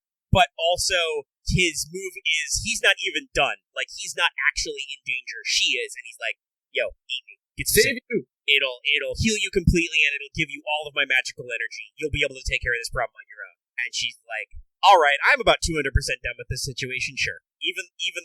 She finds it gross to consume human life to perpetuate herself because she thinks humans are gross. Very, very miserable. And I think that is actually a quality she does share with Vitch. This is why Vitch thinks that they can be besties, they can be girl pals, because Vitch really does have that relationship where she does not like humans. She is she's living her best life when she is observing human suffering, which is honestly why she hates this fucking Lostbelt, because human suffering doesn't exist. A lot of other things that make humans don't exist either. But yeah, so Lanling jumps in. He's super gallant, super effective. I find it kind of funny though that he immediately drops. He's like, "I'll use my noble phantasm." Look at my face, and he's like, "Shit, it didn't work." Oh no, my cavalry tactics. But also, I think this shows off again more of Akuta's character, which folds into Yume Ren even as a unit. She's slow and methodical. She's like, our chance for sure victory is gone. Let's pull back. I'm fucking immortal. I don't gotta go anywhere fast. You played a long game. Which is, by the way, I think it's a little weird that this actually is a conflict she has with Qin Shi Huang, where Qin Shi Huang is like, girl, you're not being serious. Like, why aren't you taking this seriously? Like, I'm a fucking immortal giant computer moth. Why aren't you taking this seriously? I'm taking this seriously. But then she's like, but you're not taking this seriously. And he's like, you're right, I'm not taking this seriously, because I don't give a shit, but you clearly do. Why aren't you taking, like, they have this great bance. I love this. They have a very complex relationship. Honestly, talking about Qin Shi Huang, like, I love his character, and I love his, like, I'm not gonna say I agree with his ideology, but the reasoning for his ideology I find very fascinating. I had literally one what the fuck moment the entire time I was listening to him. Which was it? When you get to the city and all the fucking creation is just venerating him, I was like, wait a fucking minute here. And honestly, I think that's probably part of his eliminating suffering, because I was obviously lucky. A reason why maybe we wouldn't like this Lostbelt is because we're not farmers. We're creators. You know, how would we fit into this? Well, like going back into Mayrin and whatnot, is in order to get to the Lostbelt of supreme, peace and non-suffering. Basically, it had to do honestly, this couldn't have happened quickly. This had to take a long time of just slowly weeding out rebellion and just giving people. No, and didn't somebody say that his works would be until the 1800s? Yeah, or something like that. So, it would have taken a long time, but yeah, it was just constantly giving people. I actually had to do a big hard think about this. What would it actually take to fully placate humanity? And the way he did it is pretty much on point. You have to basically remove all knowledge. Because knowledge leads to question leads to opinions leads to clashes. And also knowledge of other. actually, it's really interesting. There's no Beast in this chapter. There's a lot of interesting Beast commentary. Nash explicitly says that she's like, Master, this reminds me of what Gatia showed me. This is the future he wanted to build for humanity, which I love that, by the way. I love that comparison, especially later when they say that Xixinwag is on par with a Grand Servant in power levels, right? Like, it's an interesting parallel. Yes. But also, when he talks about how people will clash and people will covet, that's Beast 4 comparison. Mm-hmm. As in comparing yourself to others, hating people for being stronger than you, and hating yourself for being weak. Yeah. That is arguably, like, and maybe this is why he had such a peaceful reign, like, he's built a world where there are no evils of humanity. Yes. All of humanity's potentially dangerous urges are suppressed. Yes. Because people do not create, people do not covet. If everyone has the exact same equal share, well, then there's nothing. There's nothing. If everything comes from one place and one person, well, and you know that person to be a supreme super being, well, you're not gonna press his toes. Right, and this is a human psychology thing. If you think, there's no way people would put up with one dude just because he gave out free shit, you're lying. You're wrong. People do that all the time. It's absolutely how humans work. Humans are lazy fuckers. Like people, this guy's giving out free health drugs. He has free healthcare. It arrives in rockets. Yeah. All you have to do is tend the wheat fields. That's fucking it. And he's made it. He has genetically engineered through magecraft, through his sage arts, the most optimal form of wheat ever, right? Yeah. Like, the humans barely have to do anything because they don't need machines. Because machines would fuck it up. Because if people had devices, it would be like, oh, well, Farmer Chinbob over there has a bigger tractor than me. And then you would have a crisis. Well, it's not only that, because if you had devices, people would then wonder how they fucking work. And you would need maintenance, which means you would need skilled labor force, which is not what he wants. Like, okay, so the artist thing, that's weird, but I think that's basically his way of, much like his way of defanging humans in the field, that's his way of defanging artists. He's I understand creative types. If you don't have an outlet, you're just going to cause problems. So he probably, with his unlimited surveillance Big Brother works, his fucking space wall. I love the space wall as a metaphor. We'll probably come back to that. But he is observing all places all the times. He would absolutely see when some kid starts to develop an artistic talent, right? And he's like, while that is dangerous, as we've said, it's not cost effective for him to drop a nuke on every village that has a kid who suddenly develops, sick beatboxing skills, right? Like I said, ultimately, he does love his people, and he does love his people. Ultimately. Yes, he just loves them like he loves a pet, which is part of the fucked upness. Yes. Like, he is the supreme being. He doesn't need humans to function, but he understands that he's like, nah, but they're cool. They're not hurting anybody. Like, this is the difference I like to draw between fucking Lostbelt 2 and this one. While in Lostbelt 2, humans were also kind of kept like livestock and run. They're in that situation because Scotty could literally think of no other way. Right. They're in that situation because humans should be dead, but Scotty has basically put them in a zoo to keep them from going extinct. Yes. There is a slight conflict where I believe that because of Scotty's nature, she also has this expression for the giants. Like, she doesn't have the strength and cannot bring herself to exterminate the Jotuns either, so she needs to build this ecosystem to keep both alive. But yes, fundamentally, she would love to have an unlimited grain paradise for her humans to live in, but it's not how it works. Like, heck, this is another great comparison. Think about how both those worlds didn't have heroes in them. But we could still contact the Throne of Heroes in Lostbelt 2. And I would argue it's because Scotty herself and because she kept her on the Valkyries. Here's the thing. Like, even in Lostbelt 2, they still had a fear of death. Right, they did, but their fear was so... Like, Gerda's opinions of being squished by a giant were so weird and fucked up for a little kid, right? Yeah. But, they don't have... They have prayers. They have prayers to their goddess who exists right over there, right? Yeah. But Valkyries remember heroes, and Scotty remembers heroes. We were still able to get some connections, and, like, at the very least, the land itself summoned Napoleon Bonaparte, right? And the land summoned Britain. The land summoned nobody in Lostbelt 3 because these people don't have prayers. All their prayers are answered all the time. They really don't even have a fear of dying. Like, fuck, this was the thing that I found fucking wild, is that their health drug essentially just fucking... What's the proper term? Euthanizes them. Yes, euthanizes them. It prevents them from experiencing old age. But until then, perfect health. Perfect health. And I'm just like...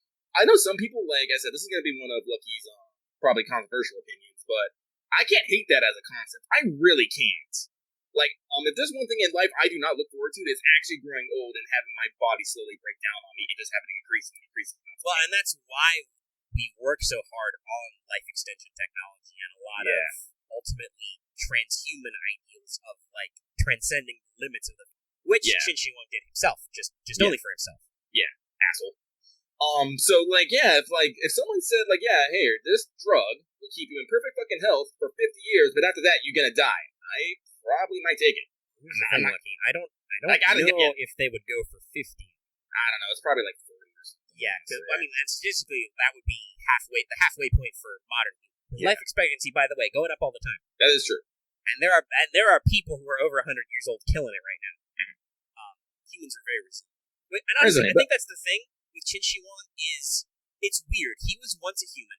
He doesn't. I don't think he gives regular humans enough credit. Is the problem? Oh no, he doesn't. He doesn't think they can fucking control themselves at all. He finds like, which is very weird when he's like, "Whoa, you Confucians are fucking it up." But if we're also bumbling idiots, how are we fucking up your perfect system?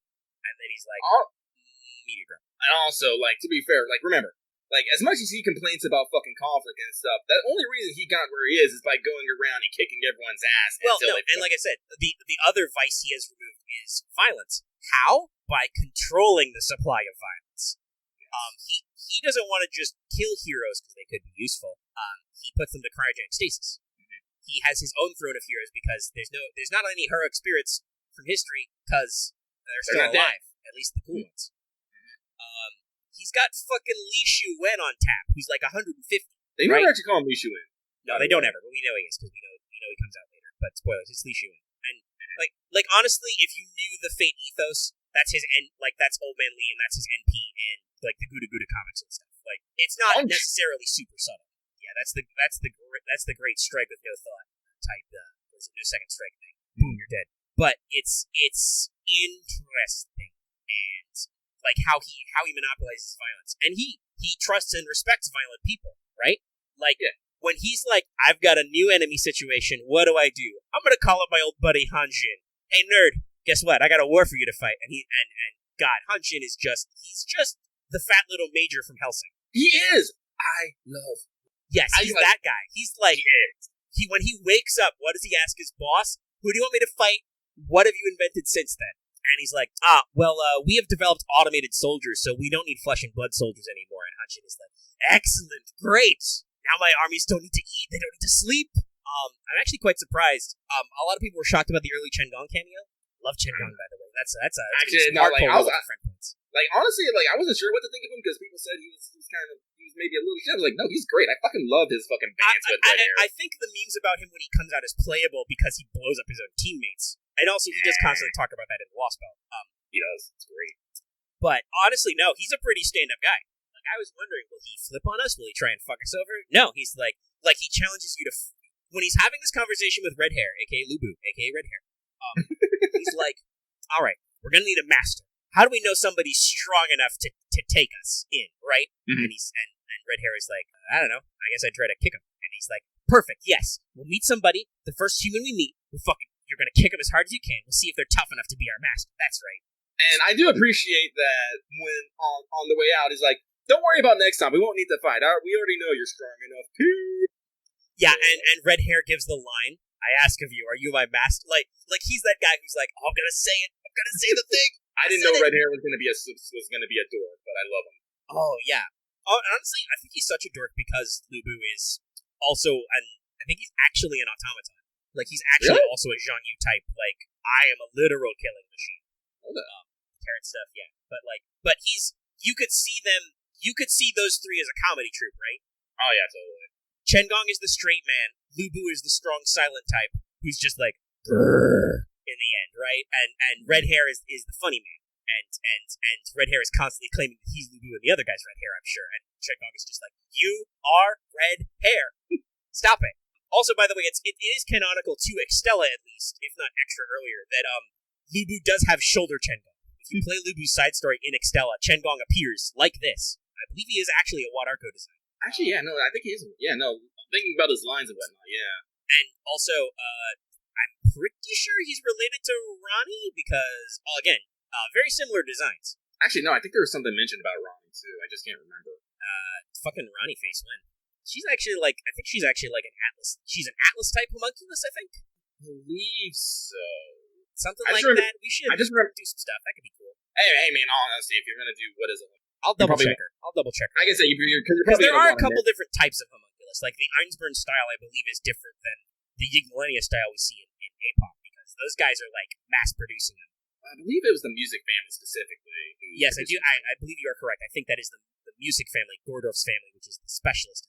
But they're fucking mass producing homunculi, whereas the Einsburns are like produce one every generation kind of a thing. And all of those homunculi are different than the young homunculi we beat up in FGO. Who are actually more like the mythological interpretation of homunculi, etc. So who knows? Maybe Ronnie is some weird. But Atlas is also an alchemy academy, so they have their own style, I think. Probably, yeah. But yeah, no. Also, yeah, actually, I believe Axe did point out. I do believe that in Extra, Lubu is Ronnie's servant, and yes, he does follow her just because she looks like Chang'e. It's a great relationship, anyway. So yeah, those guys are great, by the way. I'm so glad they show up. I do think this is a good overall point to bring up. I do agree with some people who are like, some characters don't really do a lot in the plot. Like, guys, I'm me. I love Mordred, okay? Yeah. I mean, like, if you want to talk about why am I so keen on summoning Yume Ren, it's because she's also very sassy. Look at the ladies I like. Jolter, Ishtar, Mordred. I like sassy ladies, okay? As Lucky says, I like the sass in the class. Which you, by the way, is constantly. Like, all of her lines are just like, Like she is that tired senpai. Yes, that tired nerdy senpai. Like she's playing like the class rep kind of role where she's just like, oh my god, why do you need my help so much? What are you doing? Why are you bothering with this relationship? I want to just go to the library and fucking read until you summon a Zhang Yu-sama, which I have not yet, by the way. We'll see if that's what happens. I have. I'm sorry. Again, this was another one of those stories like, oh no, I want them all. But no, I didn't. Well, I was in save mode. Also, by the way, I don't think we mentioned this, but I would like to claim that my victory is yet another victory for Skip Gang. Skip Gang, not super skip, but I full blown. I'm just Skip Gang now. It's the superior strategy. But no, I like Mordred. She's great. She does add. I think she adds a certain amount of grounding to the scenario. I think she worked best when Spartacus was still in the mist. Yes, because I think that was the good point where she was the sounding board off Spartacus. Yes, because even when they do their introduction, Jinkei is separate. She feels like a separate character. Like they're part of a trio, but Jinkei is like, why am I in a trio? Like, and honestly, that works. Like honestly, Jinkei at the end was great. I fucking loved it. And we'll get there. Because honestly, like we can talk about the character-driven story and the front half of the plot until he decides to drop. He decides to do the Xeon colony drop on us. Everything's a pretty normal story, right? Yeah. Like there are some weird interplay with like. Kind of like how Ophelia had a really weird relationship with Sigurd Surtur, right? Or how Kadok has his own plans for Anastasia to depose his Lostbelt. There was some interesting back and forth between Akuta and Qin Shi Huang and Vich, but we were still doing the thing. It's not until he's like, I thought you guys were going to actually assassinate them. I need you to come to heal. And she's like, fine, fuck it. Yes, you hold all the cards. I'll do the thing. Only with more screaming and yelling. But, I've been doing a show for 4 hours. I don't have any more screaming. And then everything seems okay, like you're going to be able to come to an understanding and like be like, hey, can we get an antidote? Our guy's dying right here. We have an arrangement. I love this, by the way. But I will talk about this a little bit though. But when he does the flip and like and you're like, oh, you're going to be destroyed. You fucking yell to the sky, Chichuan, can you hear me? And he's like, of course I can fucking hear you. I'm right here. And you're like, everywhere. We had a deal. And he's like, he basically does the full blown Darth Vader. I am altering the deal. And he doesn't need to talk about Prey, don't alter it any further because he's just dropping a new gun. Yeah. Shout out to Spartacus for being able for his legs to rebel against gravity. Yeah, it's great. But Mordred, right, is a great foil to Spartacus, and that basically ends when you see that when Spartacus dies. The end. Spoilers. We already talked about the jump. It is the iconic. It's in the CM. It's in the CM. I think it is arguably the iconic scene of this Lostbelt. Like possibly even more so than Consort Yu Ichigai. I would say so, yes. More so than, because it doesn't have a standalone CG, it's more of a scene than Jinkei gets her second chance to kill Qin Shi Huang, right? Well, I guess that... and I think that's fair, because there are a lot of defining moments, right, in these sequences. I think, like, the iconic moment of Lostbelt 2 is probably either Napoleon's cannon shot, or it's Surtur comes out, right? Everything is fucked surgeries.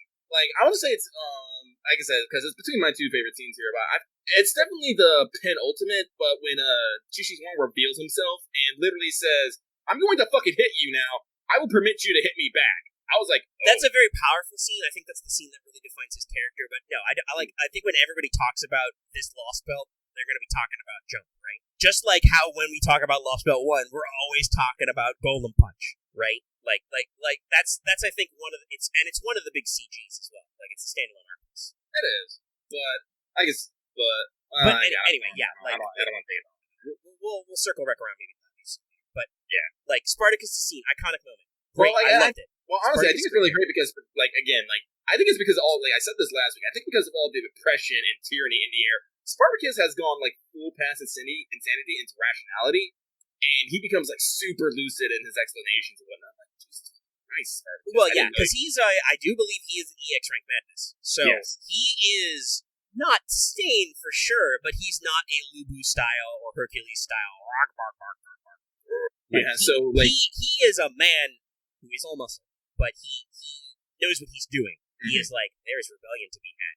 Whether he knows it's important for him to wander out into the wilderness and take the capital with some randos, or he needs to beat up demonic beasts, or he needs to punch a meteor, or he just needs to sit back and let people enjoy some fucking health drugs. Right.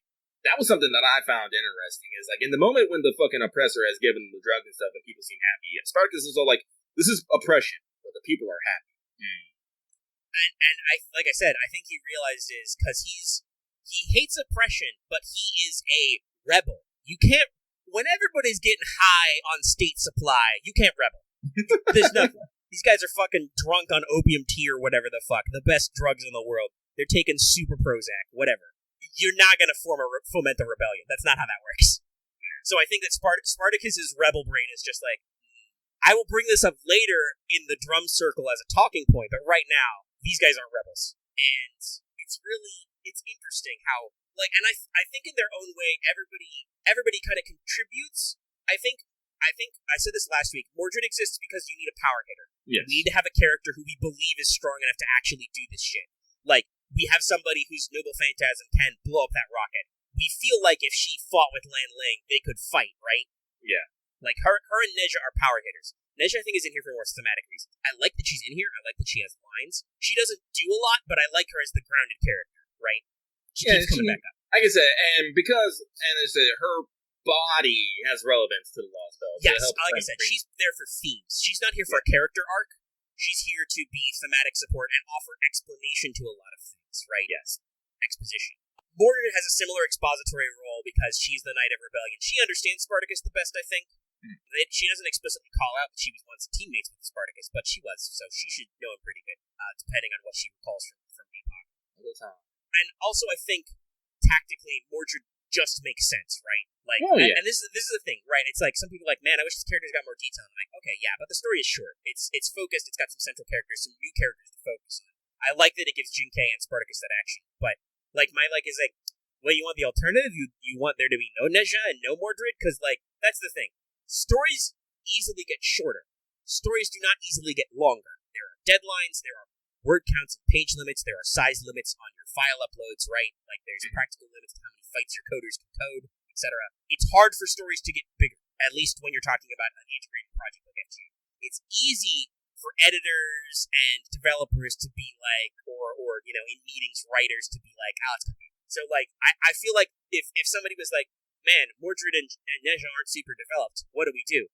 The answer would be cut them. And I don't want that. Why would I want that? So, like, that's the thing I'd like to put into view. Like, would I love there to have been more, like, relevance to Mordred? Sure. Like, honestly, I feel like, again, like, being the foil to Spartacus was real good because you get to see kind of Mordred's compassion in her own way. Yeah, and also I think you brought that up. I think another thing about Mordred in this Lostbelt is it's grounding her character because we saw the two sides of the Mordred coin in part 1.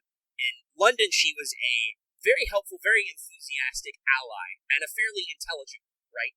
Helped MASH start to figure out how to fight and stuff. And, like, was I think one of the first characters to be like, oh, I totally know who MASH is bonded with, but I'm not fucking saying anything. I'm not going to talk to that asshole. And then in Camelot, we get to see crazy villain Mordred freaking out, yelling about father and shit, right?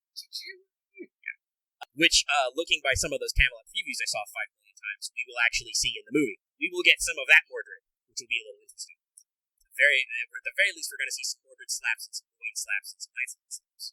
And I think, I do believe Agravain is just going to make some knights change color and send them to fight as moves, like he did in the story. Also, I want to say Apocrypha Mordred, that's a lot of character building Mordred. Right, that is Mordred. Mordred is in the Saber slot. Like, she is one of the main ensemble characters. Like, I think that's, because I think there's a couple of major through-line characters in Epilogue. Oh yeah, Mordred and Astolfo forms one of them. Arguably, Jeanne forms a different one, because she has different goals from most of the characters most of the time. And Mordred Shishigo is another major, like, character through. Yes.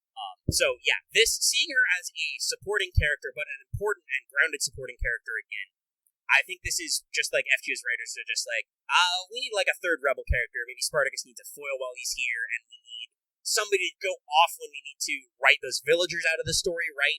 Mordred is an ideal one.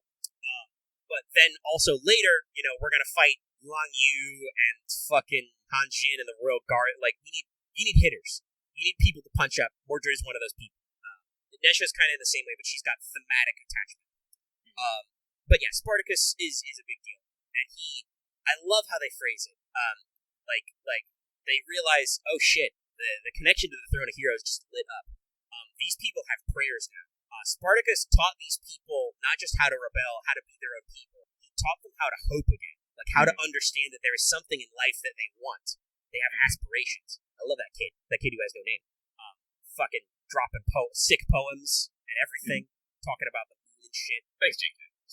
I do also appreciate we get to see, because the historical Jinke was supposed to be a bit of a, like, they were trained in swordsmanship. I believe they were a noble. Yeah, I remember they were more of a scholar and a noble rather than. But yes, they had, in addition to like some knowledge of the sword, which I think everybody at a certain aristocratic class at certain points of history knows how to fight demons. That's just how it works. But definitely was much more of like a scholar, soft boy type, right?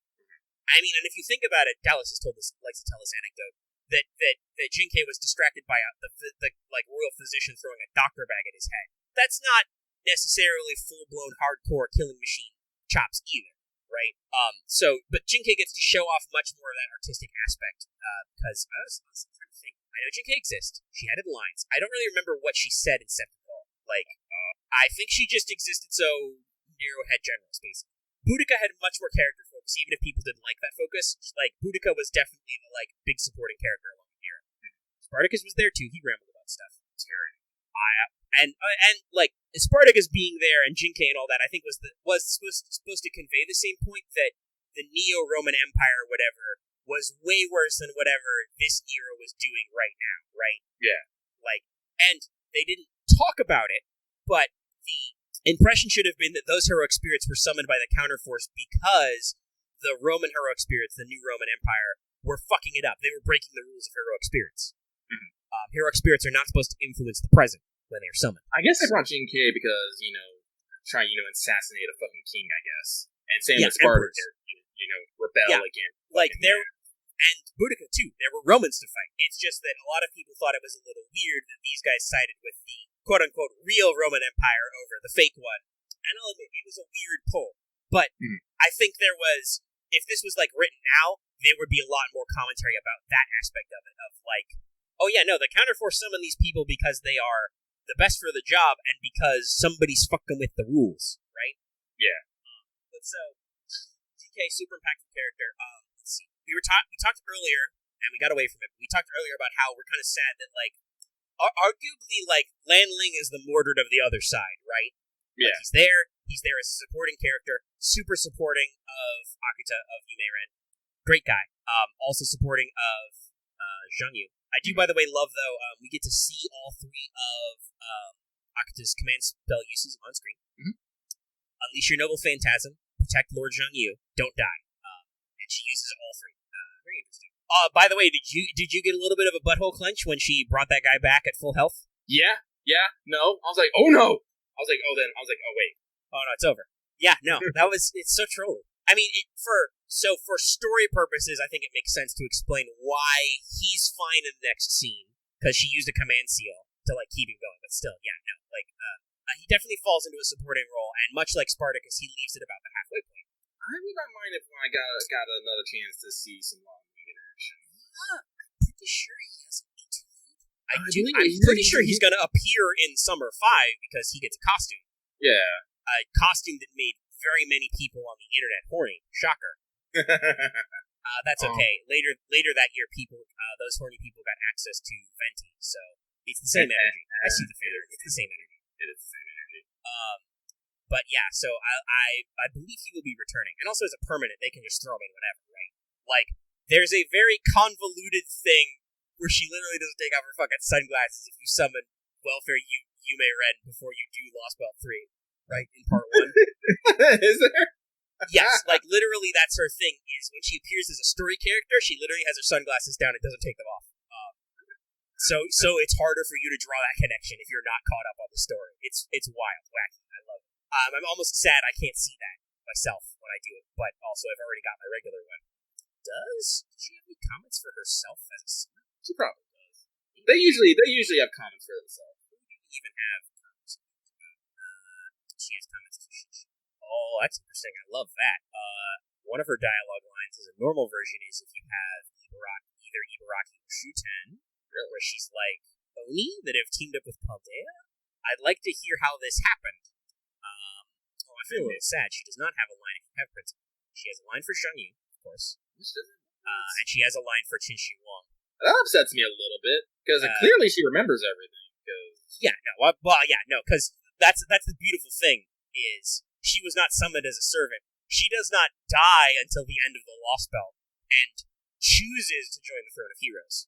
Not even is recorded. She's as a fairy of Earth. She's like, she can just be like, nah, I'll call the counterforce up. I'm in. Fuck it. Immediately summoned by the Masters. And again, her line is like, how do you have the gall? It's like, who has, I'm reminded of a DBZ, a Frieza quote, who has the balls? Like, she just shows up and she's like, you fucker. You cheeky little kid. I'm just all like, and I mean, she's got some great funny, she has some interesting dialogue lines that I need to hear. Love her voice, by the way. I've talked about this. I like ladies that have a little bit of the contralto of danger.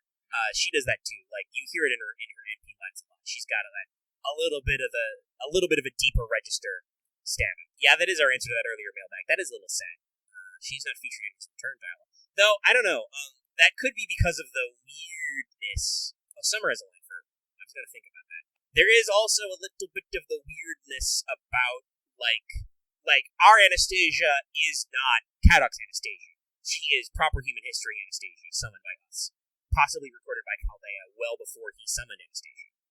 No, I have questions about that, because I keep wondering, how do we keep getting these Lostbelt servants in our Chaldea record? Well, yeah, so Anastasia is explicitly proper human history Anastasia. She is the normal-ass Anastasia. All of the things that were true about her as a servant when Kadok summoned her are still true, but she is basically, much like how they treat, like, Semiramis and Amakusa, she is a fresh download from the Throne of Heroes, basically. Now, it's interesting. Sigurd is limited. He's limited, but I think he's still supposed to be the proper human history one. Like, he doesn't have any features of being fused with Surtur. Landling is also permanent, unlimited. He's just a heroic spirit. He could just show up. So it's interesting. We'll have to see how that works, because I think he said, do I want to say who the crypto servant is for Left 4? I don't know who it is. I can think of all the servants, but I'm not actually sure which one it is. I could mention which one it is. I don't know if it's a big deal. Yeah, sure. So I believe that Pepe does actually say he wants to summon an archer. It's Ashvatthama is his servant. Oh, Wheelman. Yeah, Wheelman, who is an archer and is storylined, interestingly enough. Canis has already announced she is one of Wodaime's servants, because he's such a baller, he has more than one. We know that she is storylined in the future. Fuck it, I'll say it. Dioscuri is another one of his, because he mentions he has multiples. They're permanent, though. It's weird. It's wild, wacky. So it's really interesting to see how they break that up, right? Yeah. Like, arguably, I would say it's probably because Canis has more story baggage. And also, I'm going to assume that Canis as a heroic spirit would not necessarily want to work with us for no reason. Oh, wow. By the way, also, this is really interesting. I see dialogue for Zhang Yu again. I see dialogue for all summer servants, which is very catty, by the way. Her summer servant design is you've got a summer outfit, too. Don't think that Zhang Yu-sama will praise it. Like, mine. She has a line for Lancer Li Shuan, a line for Benny Enger, because I believe that you may show back up in that story, Sparrow Inn, and has a line for Summer Kiara, which is basically like, her exact line is, Yalbikuni, what a bold-faced lie, you're that thing in the depths, aren't you, saying you've eaten a bunch of mermaids. You probably mean manju. Like, just basically calling her out as being a fake mermaid lady. Like, yeah. That sounds I could definitely see sparks. But yeah, so I do feel a little sad Lunlin gets out, but I hope he gets more story influence. And because Lancer Yume-Ren is a welfare future, I would also mean that probably could mean that he could be a decent supporting character in that story because she's the center point. So that's what I'm pretty fun to check out. That's what I'm not. So I think overall we've kind of talked around like do you have any particular strong opinions about Shinshi Wang's flip on us? Not really, because again, it's extreme, but it makes sense, right? Yes, that's the thing. That's the thing. I understand his methods. I don't agree with his methods because that is what he's doing is literally basically stripping away what it means to be a human. It really is. But also, I can understand it as one of the actual few ways to actually achieve eternal peace. Well, yeah, and while he calls everything Confucianism, there's still the concept of this is the philosophy I do not like that is trying to get me. Yeah. That we need to get rid of this because that is a style of law that he did not agree with. Honestly, if we probably hadn't started speaking poems and shit, he probably would have kept telling them to listen good faith. But I mean, he definitely would have still tried to get his hands on it. Would have been a problem with his mass-produced shadow borders and everything. But he probably wouldn't have dropped the fucking colony. Yes, he wouldn't have. Well, he definitely would not have dropped the colony if we hadn't given poetry and stuff because it would have. He wouldn't have had the reason to nuke those people at all to remove them because they would have been perfectly fine. But he's like, I understand how this works. No. If you give people the poison of philosophy, we have to get rid of it right away. We can't let it spread. Because if it spreads, that'll turn into a rebellion, and then I'll just have to beat up all these people and kill them anyway. Yeah. So he's basically cutting the amputee. He's cutting off the poison limbs immediately. So again, I understand his methods, and so I wasn't when it happened. I wasn't surprised. It's just I was the same thing. I was like, yeah, that was a fast turn. And again, I knew what the jump meant, but I was still just because you don't know the exact dialogue until it happens. So it's there was a little bit of the. Sorry, I keep cutting off because there was I mentioned this earlier. There was a little bit of in character sass of hey, we had a bargain. How do you basically not really mad per se, but questioning him, trying to figure out his philosophy. Okay, because at the same time, we don't actually fully understand how things work here. We don't understand that he's actually Holmes is big time crunching numbers to figure that out, right? He analyzes the benefaction drug. He's asking people. He's making deductions. Your military intel is working overtime to figure out this guy who's ostensibly your enemy. And then once you figure out he yells at you, you can't be spreading ideas because then people are gonna fight. You're just then it clicks and that puts him because he is on a course different than greater human history, and ultimately this leads to that conflict between him and Jin K, that final scene, which showcases a couple of things I think we're gonna cycle back to. But like I mentioned earlier, our military intelligence is working off the clock. Chichi Wang's think tank is not necessarily working overtime on this. Well, again, I like this because he's a flawed character, and Ivan is interesting. I feel kind of bad for Ivan. This is the very first guy that he doesn't get a lot of the action. It's much more about Kadok and Anastasia's relationship with him as a concept and stuff, right? And honestly, I think the whole crux of Lostbelt 1 is Kadok's relationship with you. Well, yeah, it's very much an interpersonal, and I think we talked about this when we talked about it. It's very much an interpersonal conflict between you two that is supplemented by basically your differing viewpoints when thrust into this dog-eat-dog world. Kadok is fuck it, dude, I already felt like my life was this way, right? I already felt like I had to struggle every moment to even exist. I'm gonna get mine, right? Whereas you were like, man, this is fucked up. This shit's bad. This should be better. Mm-hmm. Also, the whole looming threat that you might just be ending an entire kind of civilization, kind of. But so but Ivan is an important part of the universe. has a lot of emotion, and he has some good scenes when he actually gets off his ass and wakes up. Like, he's yes, for a lot of the really good shit. Oh yeah, that final walk was good, very good. The final walk, punching mammoth, all that stuff, right? Like, it's very important, but he's not a very deep character. Scotty is a character we see a lot of, and we absolutely see her flaws on display. Like she is honestly, it's weird to think about the way her Lostbelt is, but she really is ultimately too kind. Like, she cares so much about a lot of things that she wants everything to be, like, just the way it is, and feels like humans are so frail that they can't progress. And doesn't, like, she'd love to try and get them out of their hole, but she feels like she can't, and so she just doesn't bother. Like, she builds this whole system to preserve humans in a technical sense, but which prevents humanity from growing again. So, kind of an interesting thing. Qin Wang's flaw is his absolute arrogance. I am the only true human. Everything I do is the right way. What the fuck do you mean miniaturization? Why do you have microcircuits? Why aren't vacuum tubes good enough? What is wrong with you people? Is this a circuit board for ants? And it absolutely fucks him. Because he has been himself for so long. He's super narrow. Right. He has completely specialized himself and his universe, his whole world, to this function. This is what Jinkei drops the bomb on him later, where she's like, here's the thing, you're stagnant. You're not going anywhere. You built a wall to keep out space. That means you're keeping yourself in. That means that you've decided human beings will never get beyond this earth, and that's it for us. That means we're going to die eventually. Like, we're doomed. Like, I don't know. Like, Jinkei doesn't explicitly tell him this, and I don't know if Qin Wang knows about it, but, like, I ultimately felt kind of her, like, if you don't leave this place, you're going to die. Like, that's literally how it goes. Like, one of the days the sun's going to pop, and you're going to be done. I do like how Jinkei mentions that because she was summoned, she has access to modern knowledge, so she knows how to use all this weird, crazy stuff, and she basically uses that as a weapon against them. Right. Because she understands our modern world.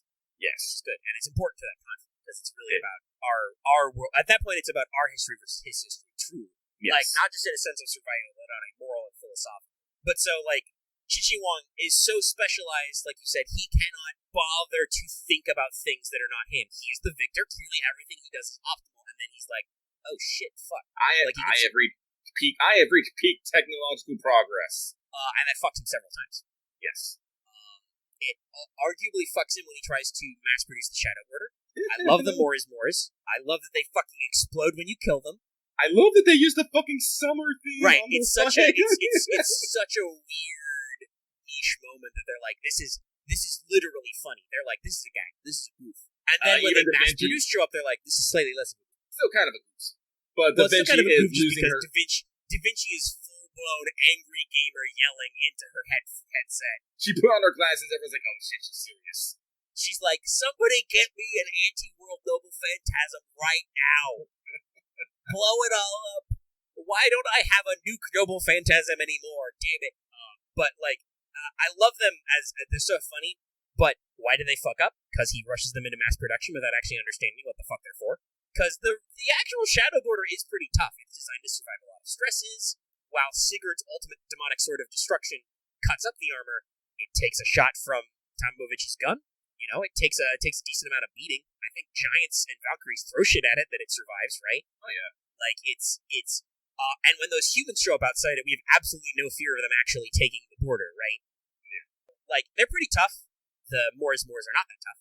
So, because he rushed what he thought would be the solution, it didn't work out. And we see this when he doesn't think of portable communication, because he is communication network. Yep. He is the internet, basically. And then he doesn't even think of it. Han Jin thinks of it. Han Jin, his tactics guy, is like, wait, if they can make something...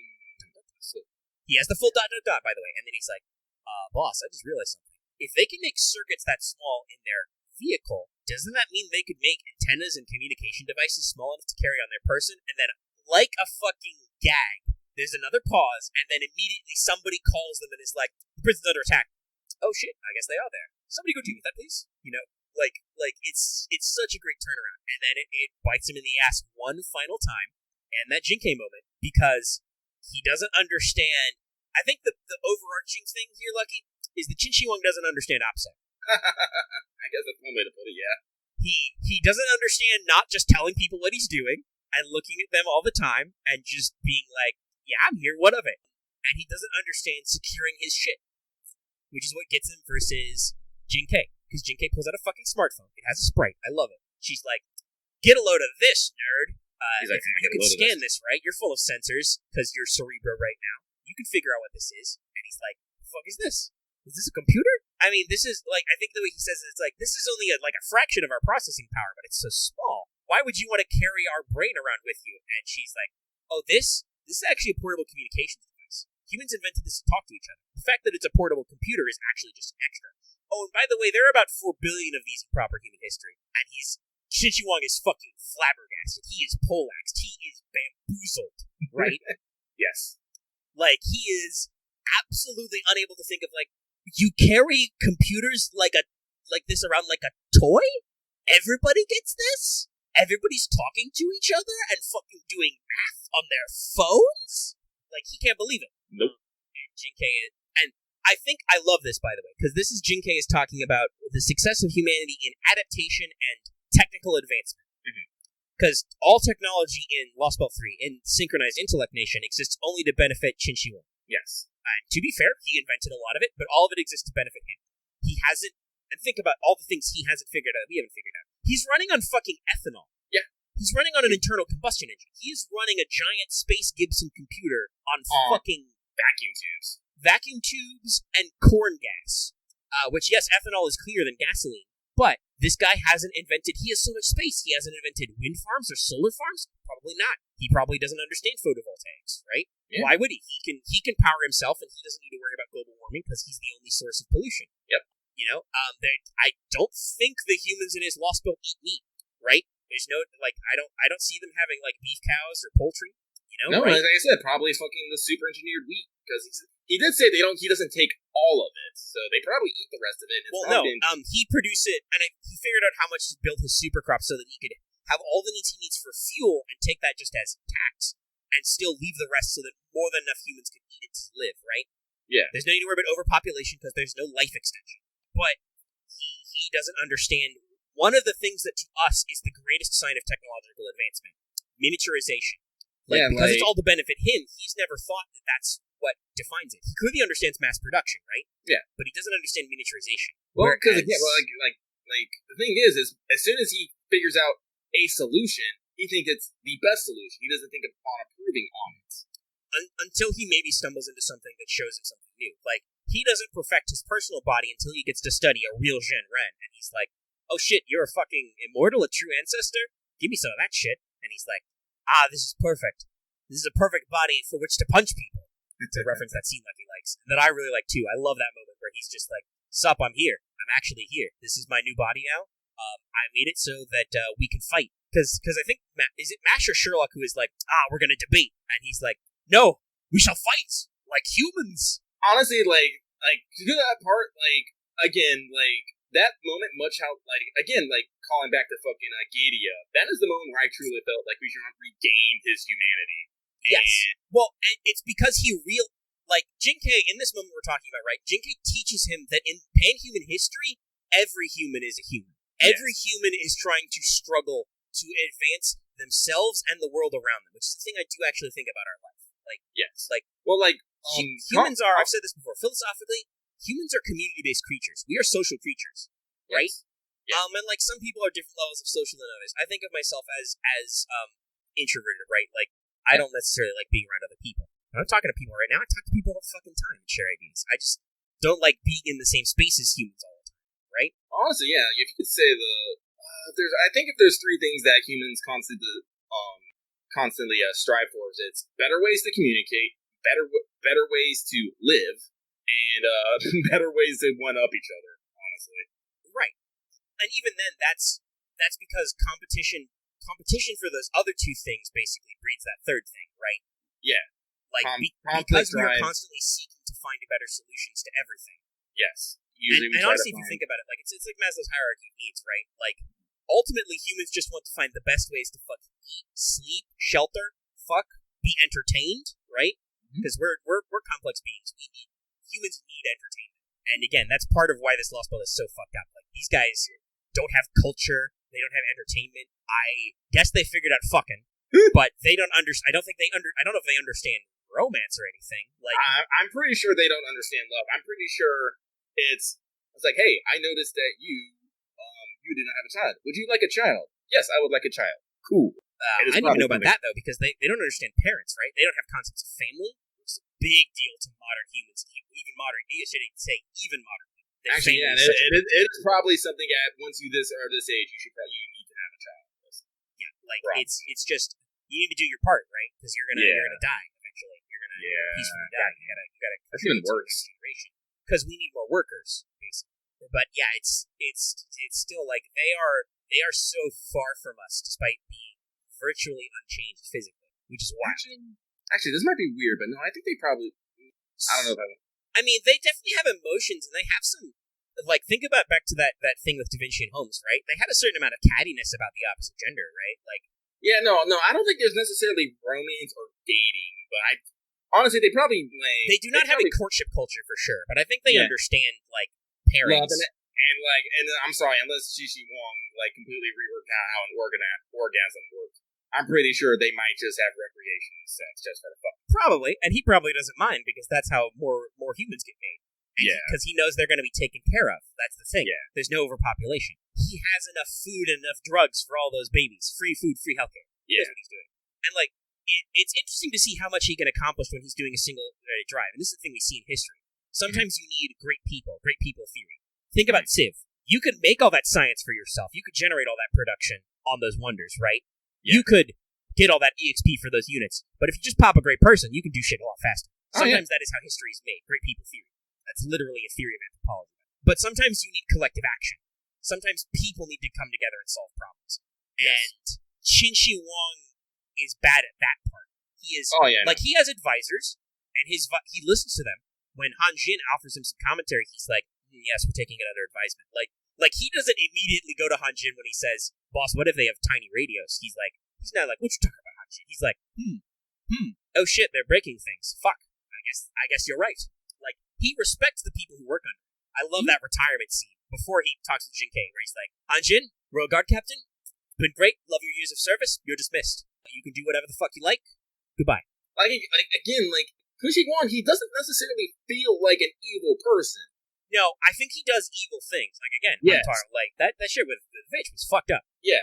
And I think that, like, his reaction to fucking poetry doing the colony drop, that's a little fucked up, too. But that's a little fucked up, but, accent. But again, we understand his logic. And this is, this is the first time we've had a classic sci-fi freaky utopia dystopia Lostbelt, right? Yeah, like that's the thing that Lostbelt 1 and Lostbelt 2 just sucked. Yep, just dystopia. They just sucked. Lostbelt 3 existentially sucks. Like, on a philosophical level, most people I think who played this are like, ooh, this is giving me the heat. Like the moment they started talking about like the Stone Age shit, and I talked to these people, I was like, I got the heebie-jeebies right now. This is unsettling. I don't like this place. Yeah, that's what some people don't understand. Like, people always like searching for the paradise of the utopia. Just like a utopia could just be just as bad as. Well, I believe the actual etymology of the word utopia is a double entendre, basically. Like, depending on what vowels you use, I'm thinking about a good definition. So it's gonna be a long episode, guys. It is. We're 5 hours raw. I think we're getting there, though. This is pretty short, and we're already talking about kind of the climax, right? Yeah, we're bouncing back. We're not going by blow by the story. But we tried, but we can't. It's honestly, it's because the story is so simple. Yeah. Anyway, so people say let's go 6. Well, I mean, I'm going to edit this one pretty tight. By the way, we're not doing anything tonight, though. It's already so I can't find a good one. But utopia is like there's utopia and there's utopia, like with an e in front of it. They are similar but slightly different. The idea, though, is that one version of them, especially I believe the utopia, is supposed to be almost like an imaginary thing, right? Like the concept of utopia is supposed to be almost unobtainable. Mm-hmm. They both have symbolisms of perfection. It's an interesting theme. So yes, this is a utopia. This is a perfected world. Perfected means complete. Jinkei drops this bomb on it. Yes. Like, she's like, your world is perfect. You've done it. That means you're done. You realize that by creating a perfect thing, you've said you're stopping. And then she basically hits him with the zinger, like, humans don't stop. Humans can't stop. That's why, basically, she doesn't say it like this, but she explains, this is why you've been pruned. Your version of the tree is done. And I think we have some great conversations to mash throughout this about morality of this place, where, like, these people are happy and are at peace, but also, they're not going anywhere. Like, And I think Da Vinci explains a little bit more of the theoretical pruning phenomenon, where she's just like, there's just no merit to the universe storing this information. This place is done. It's complete. Yeah. The story is done. They're not going to go anywhere. Took over the world and stopped. And if it weren't for the contamination of the Lost Belts, that is how his story would have ended. Qin Wang took over the world, and there were no more wars. The end. Stayed like that until the sun blew up. But then I love this motherfucking moment that comes next, right, Lucky? Jinkei drops this philosophy on him, and basically they come to the end of it's just like, I guess we agree to disagree. I see your points, but also, fuck you. What are you here for, right? Qin Wang gets tired of arguing with her, basically, and she's like, okay, what are you gonna do, stab me? Because he's very sassy. He's like, do you know how many times we have been attempted to be assassinated, even before we got our metal body? And Jinkei's a little pissed off, because it's like, I think Dallas used this analogy earlier. It's like M. Bison in the old Street Fighter movie. For you, the day you tried to kill Qin Wang was the most important day of your life. For me, it was Tuesday. Don't worry, she gets him back for that comment, for that spice. But he's basically like, I've got all my weapons trained on you. You will never approach my body before I kill you. And she's like, she basically does the Black Dynamite quote, I threw that shit before I walked in the room. She's like, as I've been saying, you have been scoped, baited, gotcha, got'ems. Because, like I said earlier, Qin Wang doesn't understand OPSEC, doesn't understand E-War. Nobody else but him ever had computer technology. So he doesn't understand the concept of a computer virus, which Da Vinci has lovingly crafted and placed on that smartphone and blasted it. Mm-hmm. And as far as we can tell, it actually kills him. It kills that him. Yes. He has to reboot. He has to switch bodies, basically. Now, he does get Jinkei back after that. It is kind of sad, because you do have that moment when she's about to go off on her own, where you're like, okay, but I have to ask you to come back safe. And she's like, don't do that. He's like, you're not a heroic spirit. You're my friend. Yeah, it's not just like, this isn't just a master-servant relationship. Like, we're comrades. We're friends right now. This is also highlighted in the fact that where Goldar was like, when Spartacus ran out, was like, use a fucking command seal, and more just like, don't use a command seal. Yeah, he'll just freak out and stop. Yeah, so it's like, yeah. So I do love the symbolism of like, he's like, no, now you are not yet an oppressor. You must use your command seal. Tell me to jump. I shall gladly jump for rebellion. And you do it. You're like, by order of this command seal, Spartacus, jump. And Spartacus is like, ha-ha, time to rebel against gravity. Whee! He must go now. His people need him. They did need him. And I love this, by the way. Crying Warmonger, horrifying noble fantasy. Seeing it in Apocrypha is fucking terrifying. Yeah, that was after they did a little bit of work to make him more freaky, but even still, just the idea that, like, the way it works is he just converts damage into magical energy. So the more damage he takes, the more magical energy he has. If he gets enough magical energy, he can release it on the equivalent of an anti-fortress noble phantasm, which we kind of seen in. So yeah, that's basically what he did. All the damage he took from the meteor impact, he turned it around into a blast that destroyed the meteor. Now, admittedly, that was probably so much magical energy that his spirit core couldn't take it, so he was fucked. But, like, he still had the juice to, like, blow up a meteor and land. And then Mordred was like, nah, dude, you can't fall. Like, even though you're dying, you can't fall right now. You're too cool to just hit the ground. And then Spartacus calls her the manliest knight, and she's just like, dude, what the fuck? Come on, man. Excalibur's really strong. He needs to still survive. It's just Spartacus is really tanky. He has endurance EX. Do remember though that like just Caliburn, not even Excalibur, Caliburn shaved off 6 of Herc's lives in one group. Like, so it's spicy. Maybe he could do the same thing he did with the meteor, where he could like take it and fire it back, but immediately be blown up anyway. I don't know, but yeah, he's a strong boy. He's tough. If he was a saber, he might be his. You can summon canonically. You can summon Spartacus as a saber, and his noble phantasm works slightly different. It's one of those cool adaptive abilities. It's almost like God Hand, where if you hit him with an attack, he can gain the ability to absorb that damage in future and reflect it back.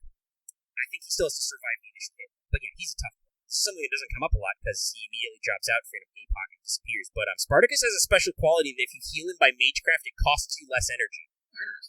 That's reflected in FGOS's healing returns. Because it also constantly reaches. He's like, Spartacus is basically the Wolverine of Fate, only he's tall. Anyway, yeah, so, like, there's a lot of these great philosophical moments we have in these debates, right? But Jinkei, I do find it sad, but I do like, even after she's dead, Qin Wang is like, I don't know why you look so sad as you die, because you still got me. You were the first person to ever make us fear for our life twice. Like, it does feel sad that Jinkei still dies, but we need that final confrontation anyway, and Qin Wang admits that, like, No, you're the first person to get us twice.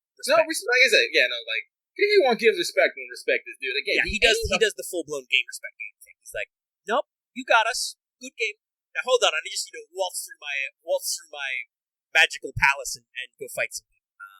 So this is after, though, that big scene is after another big character scene where we talked about earlier, where in exchange for scanning her, Qin Wang gives Yume Ren whatever she wants, and she's like, I want Zhang Yu.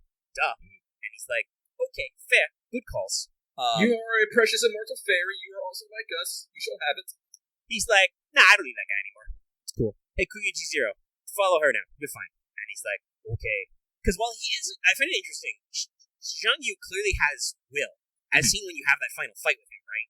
Yeah. But he also is an automaton, so it's very interesting. But yeah, they get into this long conversation outside the Ping Palace, right? I feel like he's kind of semi-autonomous. Well, I don't know. That's a fair way to look at it. Well, I think he is fully autonomous, but he has loyalty. Yeah. He also has a. I guess he's kind of like homunculus. He has to have like a designated master or something, and he basically operates on that. Yeah, he has pre-programmed functions, which even kick in when Qin Wang is gone and kind of rises up in the real world. But also, like, he clearly has processes and affection, and like, I appreciate that by the end of it, he's like, nah, she my wife. Yeah, like he's just I'm not that guy, but I have cross-calculated what other me would have thought. I have perfectly scoped out what his plan was and how he felt. Therefore, I also like her. I do feel like that was a little sudden, but at the same time, I understand it, especially after they did the big lead up. Yes, we talked about this earlier. They do a big. I love this scene. They have a big, long scene together, exploring their relationship and explaining why this Zhang Yu is different than history's Zhang Yu, but also how they're the same, right? Yeah. Like, she does the fucking War Games move of, like, let's do a simulation. Obviously, clearly right, like, you can see how her character knows his character so well. Mm-hmm. She knows exactly what to say to him to arrive at the conclusion. She's just, like, feeding him prompt after prompt. What do you do? Oh, also, shit, I forget how to say his name. But that guy who Zhang Yu said could have become the Emperor. Subtle lore drop, by the way, that Yu just throws out, oh yeah, that guy had the dragon factor, aka the dragon core, so he had the same abilities that Artoria and Sigurd have. Wild. When is that guy going to be playable? Holy shit. Liu Bang, yeah. That's a big lore drop. First Han Emperor, yeah. That's a fucker. Like, wow. That's not small potatoes, guys. Like, part of the reason why Artoria is the perfect king is because Merlin gave her the dragon factor, and it gave her so much magical energy that she could do so much, right? So, anyway, yeah. But they have this big long conversation, like you said earlier. But I don't think there's much to talk about that scene. It just happens. No, it's cool. It just happens, and well, I also think it goes a fair route to show Zhang Yu's thinking process, which I think is kind of important because before this, you just kind of see him as this. You might see him as this unthinking automaton, just following orders, doing stuff. But through this process of questioning, you get to see he actually does have big, deep thoughts. And you see a little bit of it earlier because sometimes he gets posed tactical questions and he computes them, right? He figures out what he wants to do. Because actually, this was something that they mentioned when you first see him. Like, he's a big, strong, scary fucker, but he has the look of intelligence in his eyes. But it's well explained in this Lostbelt that the weird skeleton centaur form is like that was what Qin Wang upgraded him to, so he could fight even bigger and harder. Those arms were bolted on. Yes, but. Yeah, but like I said, it's a great way to explore the relationship. Honestly, it was that scene. I was like, oh no, I have to roll for this man. But yeah, basically during that, she gets him and is like, all right, we're gonna go fuck off to the corner. Don't anyone bother us, and we won't bother you. And Qin Wang is all like, yeah, no, that tracks. That makes sense. Cool. And then she comes back anyway because she realizes that she has the horrifying thought. Caldea knows where the tree is. Yes. The only thing that could be worse that Qin Wang knows that the tree is real is figuring out that Caldea knows where the tree is because they will cut down the tree. And it's really very good to fight. I'm trying to think. I mean, so how did you feel about Qin Yu? Another important recurring character. I don't know. I kind of like. I like her dedication. I'll say this first, Lucky. Let me see if this helps you figure out your thoughts. I feel I appreciated her motives. I feel like she didn't own up to what she was doing as much as other characters. I feel like she did not get those extra respect points from me that Scott Scotty did when Scott Scotty literally does the math and she's like, How many living things do you have in your world? Billions? Like Scotty nuts up to the idea that she is killing a shitload of people when she's fighting, right? Mm-hmm. Whereas Liang is just like, you guys are just making more corpses. There's too many corpses in my history. But she doesn't, I don't feel like she tries to have any empathy with us. She's just so, she's got a lot of baggage in her past because of her life, right? Yeah. That she doesn't try to come to understand us. And it's kind of tragic. Yeah. That's why I kind of want to call her a tragic heroine. I think that's the best way I can put her. She seems cool. She seems nice. She has a great joke when she is the token girl, right? And she doesn't understand why the boys like their shiny new toys. I compared it in a conversation with some others. I think it was a D&D, but it might have been a different time. I compared it to, like, and I said this, Ken Urobuchi is a huge nerd. He made a magical puppet, not anime.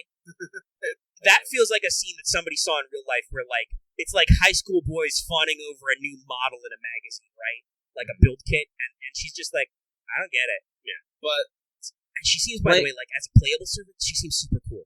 One of her skills is literally she has a skill to represent the bond and loyalty she forges with her master. She's really rad. But yeah, that's her legend. She was super loyal to the Emperor even when her husband was in prison.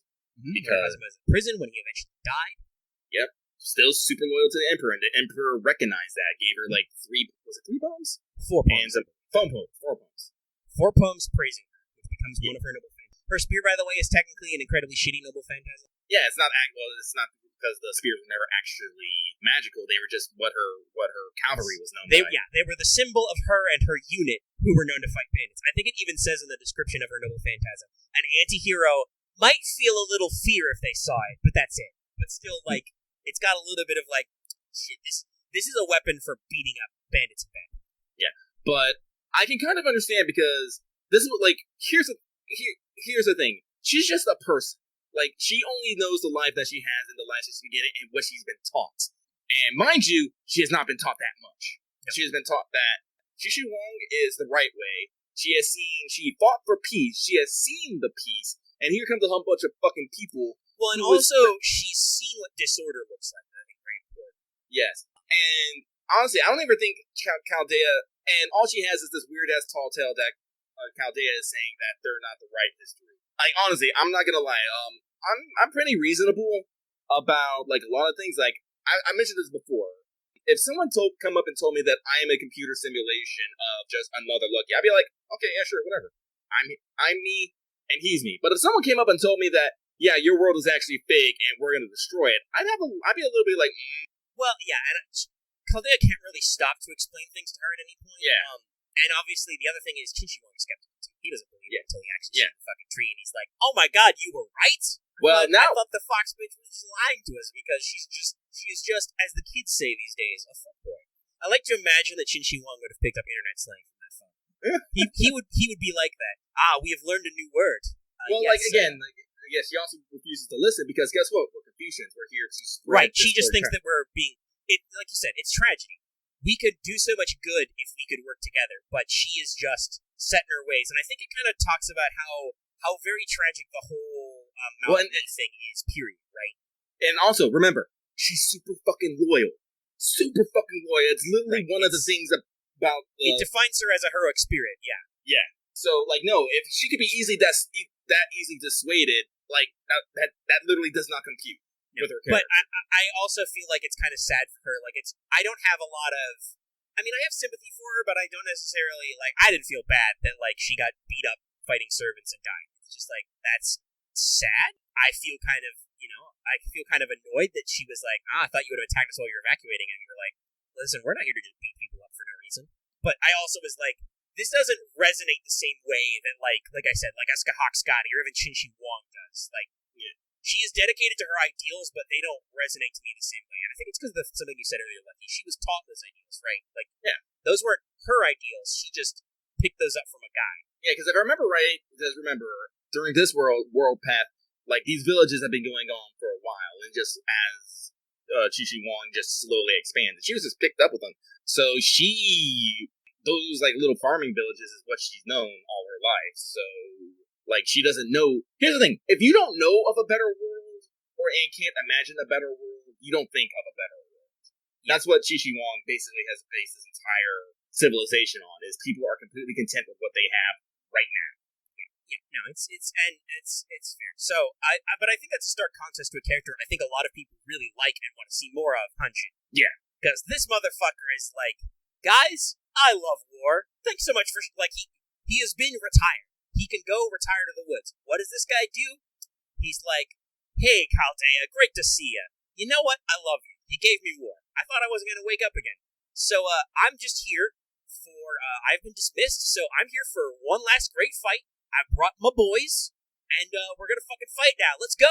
Yeah! And he takes it, and he doesn't feel bad when he loses, really. He's just like, damn, I thought I had him. That was the end. He's really great. I'm really interested to see if they could make him work as maybe like a caster, like Chen Gong, or maybe a writer. He'd be interesting to see if they could do some work there, you know? He was the general that was against Zhang Lu. Yeah, Zhang Yu. I'm trying to remember. I can never remember the fucking side that he was on. Fuck. Listen, I am just now starting to learn a bit. Hanzin, so he served Liu Bang in the Shinhan contention. Brilliant military leader, great strategies and tactics, and became the origin of certain Chinese idioms. So yeah, this guy's absolutely a heroic spirit. He actually worked under Zhang Yu for a while too, and then he switched to Liu Bang. Neat. I found him a like I said, he's definitely the fucking God, I can't remember who he was in Helsing. The Major. The Major, there he was. He's definitely the Major. He's this weird, stout little creepy dude who's just like, oh yeah, he's like, at first I was like, man, this guy's a little bit of a creep. But then it's like, oh, he just ditches all his well, he doesn't ditch all his creepy vibes, but he ditches most of his creepy vibes because he's just excited. He's just a boy who loves toys. Yeah, he loves fighting. He likes seeing new technologies. He likes coming up with strategies. He likes playing war. He likes and Lostbelt Hanjin has been through a lot. He does this rant with you where he's like, God, guys, I've fought a lot of shit. I fought the rest of China. Fought the Romans and the Greeks. That was cool.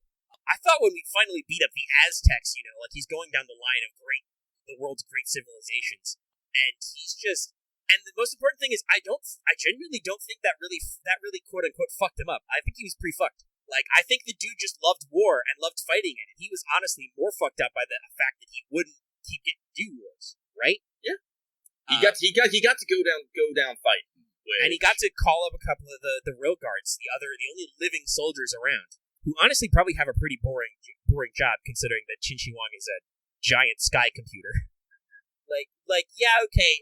If somebody could invent industrial sabotage, he'd be in trouble, as we've seen from the phone thing, even. But anyway, they get to punch people, and we get to go out with the royal captain, a very consistent, good character. I like him a lot. Mm-hmm. Obviously, I feel like he's very different than how probably Old Man Lee as a playable servant will show up, but he's a very consistent character. He is the foil to Qin Shi Huang, and arguably to Hansen as well, because he's just he's very calm, calculated, and no nonsense. Yeah. He is the mind of a martial artist. Also, he, drops Tomovich with one punch. Boom. Punches that spear work. He's a heck of a fighter. And he goes down fighting. Like Hanshin even says, dude, what the fuck? Did you think you were 100 years younger or something? And he's like, yeah, I got a little carried away. Thought I was still young. and he dies with a smile. Mm-hmm. Hanshin does the classic one-liner, oh man, some guys get all the luck. I don't know if he actually died in that moment or not, because he wasn't a frontline fighter, but I could see it happen. Still, Hanshin should totally be a servant, and you've got to design Delightworks. Next year, bronzes? He should probably be a bronze, maybe. Soon? I don't know. Like I said, Delightworks is setting weird precedences everywhere now. It's like, yeah, we can just drop new bronze, or we can make limited bronzes. We don't know. We're Delightworks. We do what the fuck we want. Yeah, I'm trying to think. Qin Shi Huang obviously should be a 5-star. He's a Lostbelt king. He's a pretty peak level, power level servant. He's on par with Grant, who we have summoned as 5 stars. Zhang Yu is also a 5-star, but again, that kind of makes sense because he's power-wise, he's got great output. Honestly, Jing, what is Jing Gone? 1 is 2-star. I think he's a 2-star caster. Probably good for him. Could see. Because Lu Bu is 3 stars, and so is Red Hair. Because obviously they're the same. Among men, Lu Bu. Among horses, Red Hair, guys. God, I love Red Hair so much. Even though he contributes almost nothing to the story, I just love his presence. He brings the zany after Spartacus is gone, literally. Yes. Though I do also like that, he gets to show off some of his talents. He's fast and strong, great at rabble rousing. When you're causing a distraction in prison, Chen Gong is like, okay, you guys stay out here because you know what's great at causing a distraction. And Red Hair is like, me, it's me. I can do it. And He's like, "Woo, let's go!" He's like, "I'll carry you." I was like, "Oh, sweet, I got a ride." This is after the shadow boat has been stolen. You're like, "Man, walking sucks. Good thing I do it a lot." Never skip like dude. But Yeah, yeah, but no, okay, I think that's all the supporting characters out of the way. I think the only thing left is, because we were talking about the tree, is like, so we find the tree. It was in the Fusang tree. It was in a compressed dimension. It's the biggest tree we've ever seen. And we learned some shit about trees. Because Holmes explicitly calls out that the trees are only entered for galaxies. Also, by the way, inside this tree, inside the space inside this tree, there's a literal fucking another galaxy. How does this work? Like, he says the energy output of the tree is galactic scale. Wild. Yeah, but if I okay, so well, actually no. Before, like, wait, do we fight the tree at the end? So we fight Kushi Wong. Yes, we fight. So he shows up in his body, and the tree pops out, or maybe he fights us, then the tree pops out. I don't remember shit. When did he drop the fucking? I think that was before we fought him. Yeah, he dropped it before he fought him. I'm trying to remember why he dropped it. I think he was just like, I don't need this anymore. I'm trying to remember, because it was like you fight the married couple first. That's when you're trying to go for the Fusang tree. Then after you fight them, he rolls like you talk right at the tree. Yeah. He dropped. Yeah. So basically, what happens? That's right. You fight the married couple, and then Vitch is like, "Oh, you hid the tree right here, didn't you? Ha ha ha!" And then he shows up in his body and is like, "Ah, shit, it was all true." And then the tree pops out, and he's a little freaked out, but he's like, "Never mind that. If you want to cut down that tree, you got to go through me. We're gonna fight. I don't need this building anymore." And he throws away his old body and he fights you man to man. Love it. Great. Well, again, this is why I say he becomes human again, because he realizes at this point that his timeline's been pruned, and he understands why. Right. And again, I think, like I said earlier, he needs to conflict with another human. He understands you are not one of the people from my world. You are another thinking, feeling human, fully fleshed out, right? Yes. And he's like, all right, so now that I understand the problem, there must be conflict, and humans must fight humans.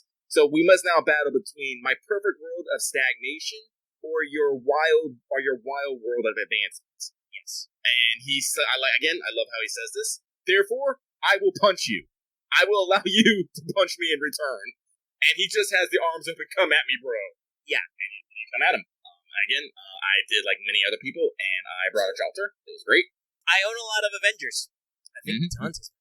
So I was just, a frontline was Merlin, Gorgon, Jolter, and I think I had Mash to save points in the very back, and then it was Salieri, Dog.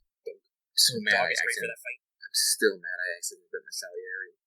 Anyway. But yeah. So, no, I meant this earlier. I used my J-turn strategy. I was like, by the way, I find this funny, because I think the game designers did this deliberately.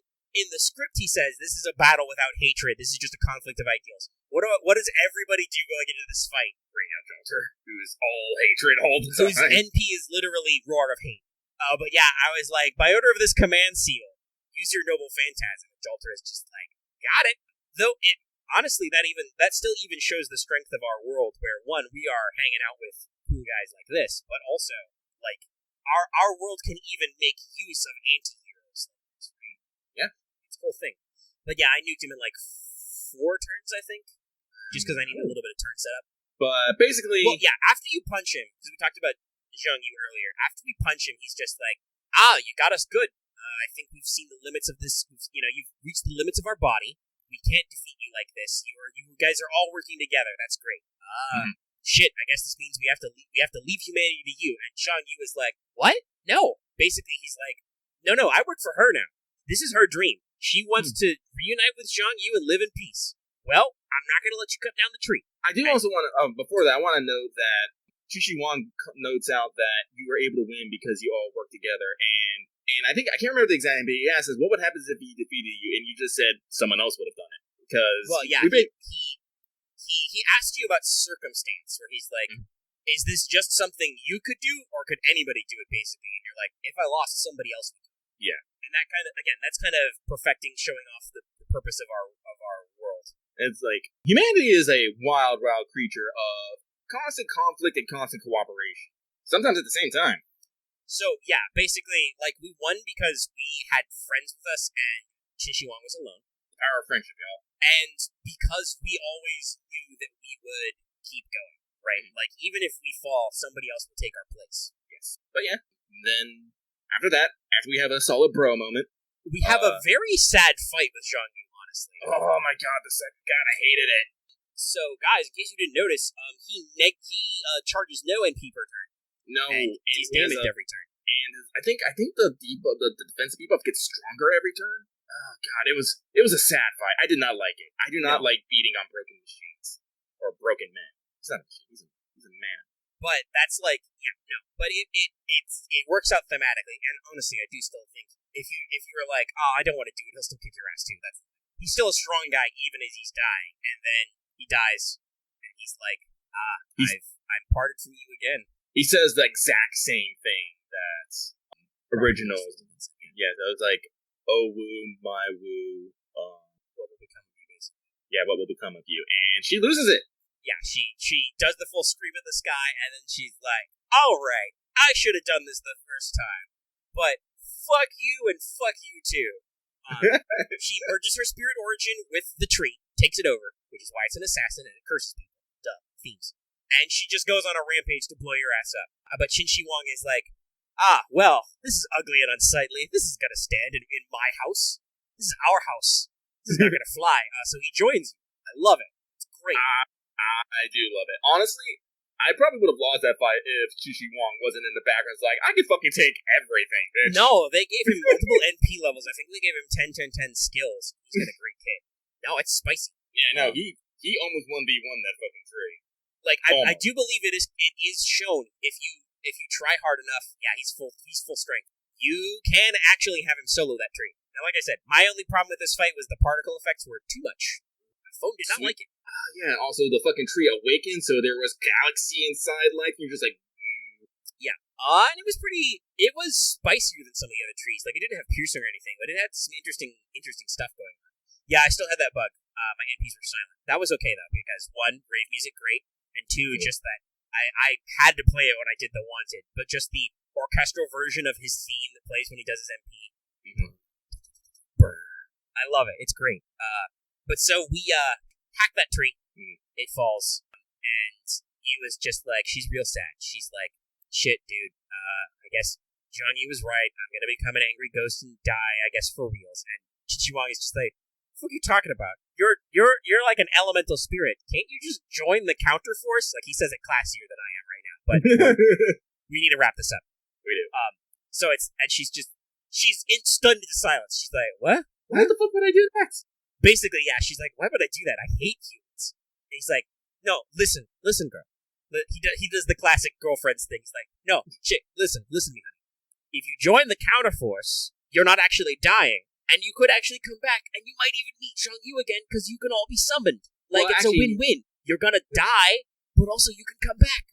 He actually explains it that because she knows the actual proper history of Zhang Yu as not a fucking mass murdering tyrant, but as a hero trying to save his land, he would actually be recorded as a proper heroic spirit. Therefore, they have the chance to meet again. If she synchronized her real memories of him with the Throne of Heroes, it makes it more likely he could be summoned. Because he probably prior to that would have been an anti. Now that it means he couldn't be summoned, but it would have been fucking, right? Mm-hmm. Possibly even have like innocent monster shit apply. Arguably still has innocent monster apply because obviously her recollection of Zhang Yu has gone back in time, basically, and even though he's permanently summonable, he's still influenced by his Lostbelt construction. I do believe that as a playable servant, he takes it in stride, though. He's like, yeah, whatever. His brain is still proper human history, Zhang Yu's brain. He's just like, I'm a robot center now? Whatever, I can beat people up fine. I'm sorry, it makes me think of the... When this came out, there's a bunch of comics of how Zhang Yu and Yu would do the hanky pank, and they're all hilarious. I think my favorite one is her just bent over. He's all like, "Don't worry, I can handle it." And he's just like, "My wife, I don't think this is a good idea." She's like, "Do it." I'm like, "Oh god, I love creators. They come up with the weirdest shit." Yeah, no. And also, I mean, he is a giant robot centaur, but also she's an immortal vampire. Not that I think it matters. Though I do love, I think it's her second ascension. Or was it her third ascension? Well, her third when you ascend her, where she's just like. So her first ascension is closest to her form as a cryptor, and then her first her 0th ascension. Her first ascension is, come to think of it, now that I'm a heroic spirit, I don't have to fucking have a disguise. Ooh, I'm me. I think when you ascend her the next time when her form doesn't change, she's like, oh, I'm what do you mean I'm distracting? What are you talking about? What's wrong with you people? And then the next one, she's like, fine. And her last one is like, fuck it. What's wrong with you? Fine, whatever. We're gonna hang out now. Now we're friends. I'm gonna be with you until you die, motherfucker. See how you feel. Like, even when she's admitting that you've helped her out a lot, she's like, I'm still sassy about this, okay? I'm gonna make it weird. You're like, whatever. Well, I'm like, whatever. But yeah, so and then she just de-ghosts. Because he's like, listen, you're still gonna be a weird ghost lady. You don't have to do it right now. Anyway, get the fuck out of my house. And she's like, Chinchiwan's like, piss off, ghost. And then we have the ending, which is actually pretty good. Like, the end sequence where he's just like, I imagine him, like, putting his hand on your shoulder, and Chinchiwang is just like, okay, well, we leave it to you. Don't worry about our Lostbelt. There won't be any freaking out. There won't be any panic. It will just be just like how every day is for these people. They will live and die in peace. I do like it, his first thought when the walls, and then, I can check on the rest of my empire. Lovely. Yeah, because the storm barrier disappears, and he's like, I can finally see everything. Great. It's like the Wi-Fi got turned back on. Sick. Great. Basically he's like, don't worry about us. Go on now. Go on. You're fine. And he has the great moment of Moon's out. That kid is there making poems, and he's just walking through the fields. He comes up and he's like, hey kid, what you doing? And the kid's like, doing poetry. It's cool. I gotta do poetry for Spartacus. He's my hero.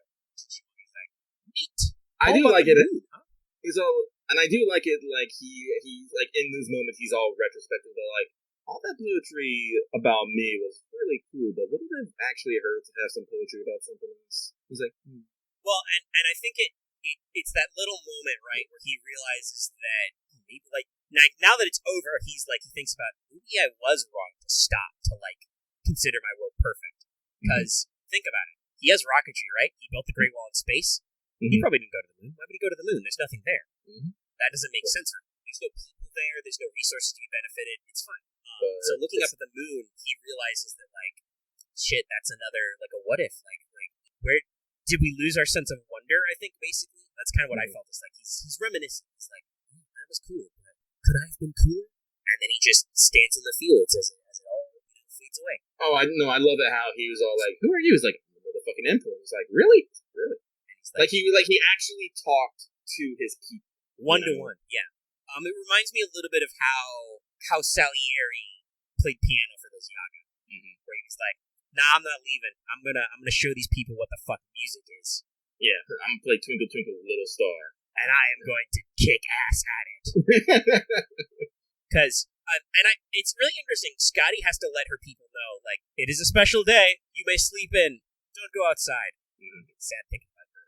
Oh god, Gerda's. No. That's still a deep cut. That's like a Devilman deep cut for me. Like, that shit still makes me feel bad. Also, yes, it's been like 3 years. I'm still not over Devilman. Thank you very much. I'm still hurt. But, well, I think Gerda is she's the up and down of the human condition. Because she's a true innocent, right? So it's like, she gives you all the emotional, like, energy you need. I mean, I believe his Bond CE, or is it it's Valentine's CE. He's like, hey, I whipped you up some potions of immortality. Check this out. That's gonna be a fun scene to see. Well, actually, Chinchiwang's gender is us, basically. We is our gender. So does he have both? Does he double up? I hope he gets both. That'll be rad. Yeah. Yes. Sick. As I said, like, honestly, I think... and Yume Ren's got to be so catty. It's got to be so, like, it's just obligation, chocolate, how dare you? She is the cattiest Paisen. I love that about her. But no, like, Chinchiwang doesn't feel the need to make a big announcement, but he still feels like he needs to, like, get down to earth. And that even becomes our CE, right? Like, that's the really funny thing about it. Our CE from Lostbelt 1, Paxton, right? Like, a perfect recolization, a memory of that guy who, even though he was a doggo, he was a human to the very end. He was a human being. Our legacy for Lostbelt 2 is Gerda, like that innocent girl who was like, hey, you guys are cool. Like, she took us into her home and everything, right? Like, was kind of our through line. Why we felt like we needed to do some shit. Actually, I guess I want to, like, finish your thought. Well, I was going to say, Lostbelt 3's is, what do they call it? Phoenix in the Fields? Phoenix Rising? Yeah. Something like that? Yeah, something like that. And it's Chinchiwang chilling in his wheat. Yeah, like, with the people. Yeah. I believe there are some people in the background. It's just like, well, here we are. This is the end. I want to say these CEs are the people who made maybe the strongest impact us in the Lostbelt. That would make sense, because I like Boy. He's also just Boy. He is just Boy. But, like, it's... Because with Paxi was literally the one who challenged us. Yes, like, Paxi took a bullet for us and then was like, listen, you motherfucker. You gotta live. Because your world is cool and my world sucks butts. So don't you dare give up. And Gerda didn't really have a moment where it was like a call to action for us. But it was still, I would say, like, just... Like, I think it was... Gerda's of the tales of our world, right? Like, Gerda was a gut check. In a sense, like, Paxi's world was fucked, like, and, like, you know, it was a horrible thing, and Lostbelt 2 was fucked in its own way, but they still are just all innocent, pure children. Yes, they're all basically, it's a world of kids, right? Yeah, and Gerda's just all like, oh, you're so lovely, you guys are great, and you're just all like, we're gonna have to destroy this, and we're gonna have to destroy this sweet child. But also, we understand why, because of how we talked to her, where she's like, what's getting old? What's having a family? What's science? Like, she doesn't, much like the people in Lostbelt 3, she's like, I don't know shit about shit. I just know about herbs, helping people, farming, and the goddess. Like, she is an absolute, like, simple rural girl. And it's really interesting. And Lostbelt 3, like, we come up with is a pretty constant character. We meet him very fast. And we have constant interaction about what he believes on his. Do we not bump into? I think we don't bump into Scotty until at least a third of the way through LP. Yeah, we have to actually. When we actually go to the castle. Was it the first time we were captured or something? Yeah, it's a while though. Yeah, but no, like Chi Wong is established very early, and it's like his character is slowly revealed, and even his character kind of has a climax that doesn't want to say fully resonates, but it collides with ours, like, literally. And it's because of that, like, we realize things about ourselves, we realize things about, like, what we believe in. It's like through conflict we became stronger for it. Like, yes. which is very much on theme for the Lostbelt. And that, and through conflict we advance, through absolute peace, I should say. Like, we stagnate. Well, yeah, but I posted the text, and it's also very thematic. Like, as we leave, as we roll out, he's like, check out those guys. They're going on to face the future. They're going to do some real shit. And, but we can only watch. Basically. I love how you say that, but as you summon him, it's like, I know what we said. I know, I love that. When you summon him, he's like, hey, I know we said we were just going to watch, let you do it, but we were worried. Let's be real. We were worried about you. You're not going to be okay. You need our fabulous self. Why? What are you guys talking about? People are going to watch the shit out of this episode. Also, it's not actually going to be 6 hours because of it. I will kick the shit out of this episode, right, to make it small. But yeah, no, I double checked some of the future scenes. But also, some of them are good. But I think you are actually right. It is thematically about the characters we build the connections with, and in a sense, the characters who are quote unquote gone. Like, yeah, Chi Wong is summonable and he's cool to show up, but when we leave him, we're like, we're leaving this dude forever. This guy is literally sending us away after we destroyed his world. It's not always the journey we take, but the bonds we make. Again, bonds. Very, very strong subplot. And I'm gonna... Actually, shit, it probably does. If it's a story event, I assume so. Well, actually, does Lostbelt... does 5 point... Both Lostbelt 5 do. Yes. Okay, then I'm gonna assume so. Yeah, I don't know. It does. Okay, cool. I don't have any details on that, and I don't want to look at it yet. It's good that it exists. Yeah, so very last point, the epilogue. So during all this, you do get the antidote from Koyanskaya. Yeah, the moment you go back to your quarters, it's there, and she gives you a fucking receipt. Mm-hmm. Yeah, like I said, you are clients. I wonder how long. Again, I know she's in Lostbelt 4, so I'm really interested to see what her character is going to be like in there. I already know she's going to have a new costume. I'm like, yes, this is good. More Tomomo costumes. I appreciate this. But again, shows to her that she is ultimately a mercenary / businesswoman / secretary. Yeah. Oh man, I am really wondering around the events where she will be summoned into our side. Is she just going to take on? Is she just going to be our secretary? Is that all her line's going to be? Talk about that, or possibly Also, I'm very curious. Like I said, I'm pretty sure she's got like a different costume. Not every Lostbelt, but she has a high frequency of costume changes, which is, by the way, different than her in her trailer. In her trailer, she's in like a spy cat suit as well. So, like, I'm very curious how they're going to handle like different ascensions and sprites, right? Mm-hmm. I'm wondering if maybe she might be one of those characters who has different attitudes at different ascensions. Like, for instance, if she starts at a very Kodanskaya-like ascension and is like, because that's what you think of her, right? Yeah. Or if perhaps she starts as more Tamamo and becomes more Tamovich Kodanskaya as Ascender, and she gets back to her power. It'll be interesting to see. Because they could definitely do some interesting characterization. I do feel like it would definitely, she would be similar to the way, I mean, I think about Yume Ren, I think it's a similar thing where she'd be like, one, fuck you, but also, alright, we're here, whatever, I'll deal with it. You're the boss. Oh, yeah, that's probably it. You are now the boss, I Yes, guess. you're the client. Yeah. So probably high levels of sass, but also high levels of, what's the word, aptitude, I believe. Yes.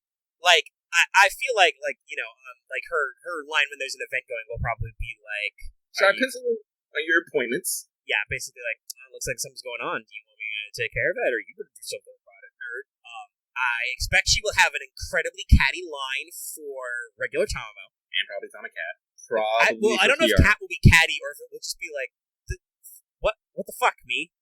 Who is this me? Is this allowed? Because like if you think about it, so as far as we've seen, I don't think Cat could be a further incarnation of Tamamo from Vitch, because like Vitch is like almost all work, no. Well, she has a little bit of play, but like she's very serious, very goal driven, a lot of sadism, and a lot of scary lady. Cat is like just an absolute lunatic, literally. Like she's a berserker because she's just. But also absolute. But also the ultimate maid. Well, yeah, she is complete innocence. Yes. Which is a quality that Tamamo did possess at one point in her life. Somewhere. And then that's what Cat represents. It's just like, yeah, she's all that stuff. It'd also be interesting to see whatever Vitch ends up for with an NP, because I assume it'd be offensive, like Cat. But I'm kind of curious what weird thing they'll do with it. Honestly. Because technically, lore-wise, Dazzling and Napping in the Dazzling Sunshine is supposed to be an extension of Eightfold Blessings. Honestly, I'm pretty sure that's going to be her fucking extra attack. So they're just picking out a giant fucking gun. Yes, the gun just comes out, and she's just, she'll probably quote Sniper Wolf. Here's a love letter. It's a bullet from like bang. Sniper Fox. We'll see what kind of animations she has. That'll be interesting. Because I could see her doing like kung fu, but also like various guns, explosives, etc. Magecraft maybe even. I feel like they probably pulled off something from Dodgy. If I remember correctly, I believe Dodgy had a very unique torture where she would chain people around an iron pot and then pour like super hot liquid into it and have people's flesh be burned against it. Could see that. Could see some interesting stuff. I like to say the assassins like to have the weird torture devices. Yes, actually, you could have torture techniques as a skill. It's a goodie. Just a flat up decent defensive. Shit, actually, let me look it up. Because, like I said, like, things that pop, like, that's like, one of the only things that pop out. Let's see here. Pond of alcohol, forest of meat. Oh, here it is. The Pow Lao, I believe it is. Dodgy was best known for her invention of a method of torture called the Pow Lao. A bronze cylinder covered with oil was heated like a furnace with charcoal beneath it until the sides became extremely hot. The victim was made to walk on top of the slowly heating cylinder and was forced to shift his heat to avoid the burning. The oily surface made it difficult for the victim to maintain his position and balance. If the victim fell into the charcoal below, he would be burnt to death. The victim was forced to scream and dance in agony before dying while serving King Zhao and Dodgy with laughter. Yeah, that's a noble phantasm. Yeah, but also we need to know that this is also still Tamamo Vitch. She's got her own stuff. Hey, there's a Hokusai pig. Well, as you said earlier, it was. Yeah, it's in the Hokusai manga. It was Hokusai who did a lot of this syncretism. Yeah, supposed to go to Hokusai. Well, yeah. Loth, here's the problem. The episode is winding down now. 6 hours. You missed the first 5 hours of it. So you are late as fuck. Yeah, considering we've been going for literally about 6 hours, you are late as fuck. What are you doing? Yeah, I think that's we talked through we did kind of do all the story beats and we talked all the character bits. I think the other thing to do is talk about do we think there's an actually no, I think you covered it already. We could characterize the overlying theme of this as basically peace versus conflict. Mm-hmm. Like that was a major theme. Everybody was like, but peace though. is a major element. How do you think about Akuta as a crypter? Kind of talk about as her character. I like the twist. I knew it already, but I like how they executed it. Did not know that boy got 8. Holy shit. It'll be really interesting to see. So, it's not a big sin, because obviously Yume Ren is a persistent character because he's an immortal vampire servant now. But it is kind of interesting that they did the classic stuffed in the fridge thing. Both the girls died so far. And even then, Kodak only didn't die because his girl servant. But also, I will say, Kansukyu's quote-unquote death is weird because she doesn't really die. She basically, her physical body is destroyed for a little bit, and she could just stick around as a ghost, but she decides to join the throne. But it'll be interesting to see their talk. Oh, actually, that's right. There was an epilogue. Sion gives us a call. Yeah, now that the wall is down, they can reach us. And apparently, we're not heading back. We're going straight to the next Lostbelt. Yes, because she's figured out how, and the captain's going to meet us there, because she's figured out how the captain is going to get us over the ocean of Lostbelt 5. Okay. So we got to go to 4 first, because she needs to. Basically, she's like, I need you guys to go to the Indian Lostbelt and pick me up some shit, so we can actually make our trip. Because during the probably no more than a week or so, you were down in Lostbelt town. Sion was crunching the problem because you wanted to attack Atlantis right away. Yeah. Right. But you can't. So they figured out a solution. It's in 4, so that kind of explains what we're doing. So we're already on there. You know? Mm-hmm. And actually, doesn't she? I think she even mentions. She said, "No, what will be Lostbelt 6 is collapsing constantly." Yeah. That one is fucked up. She says that one should collapse 4 on its own. is 4 is constantly contracting and expanding. Yes.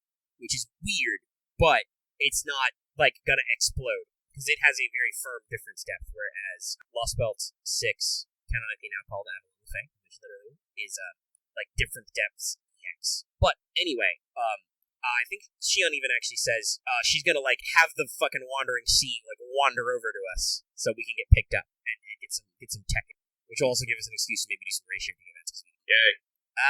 There's an explanation for stuff for that, but we're gonna talk about 5 right now. But yeah, so that's our epilogue. Honestly, as a crypto character, he was interesting. I kind of like how they played to that. It's always good to have that token character who's more than what we see. Mm-hmm. Well, we still got a couple who haven't. Well, we still have many who haven't been explained. But, yeah, but she filled kind of that interesting role of like, oh, you thought it was this? That was all a fucking lie. Literally, it's all a lie. Marsbury made it up.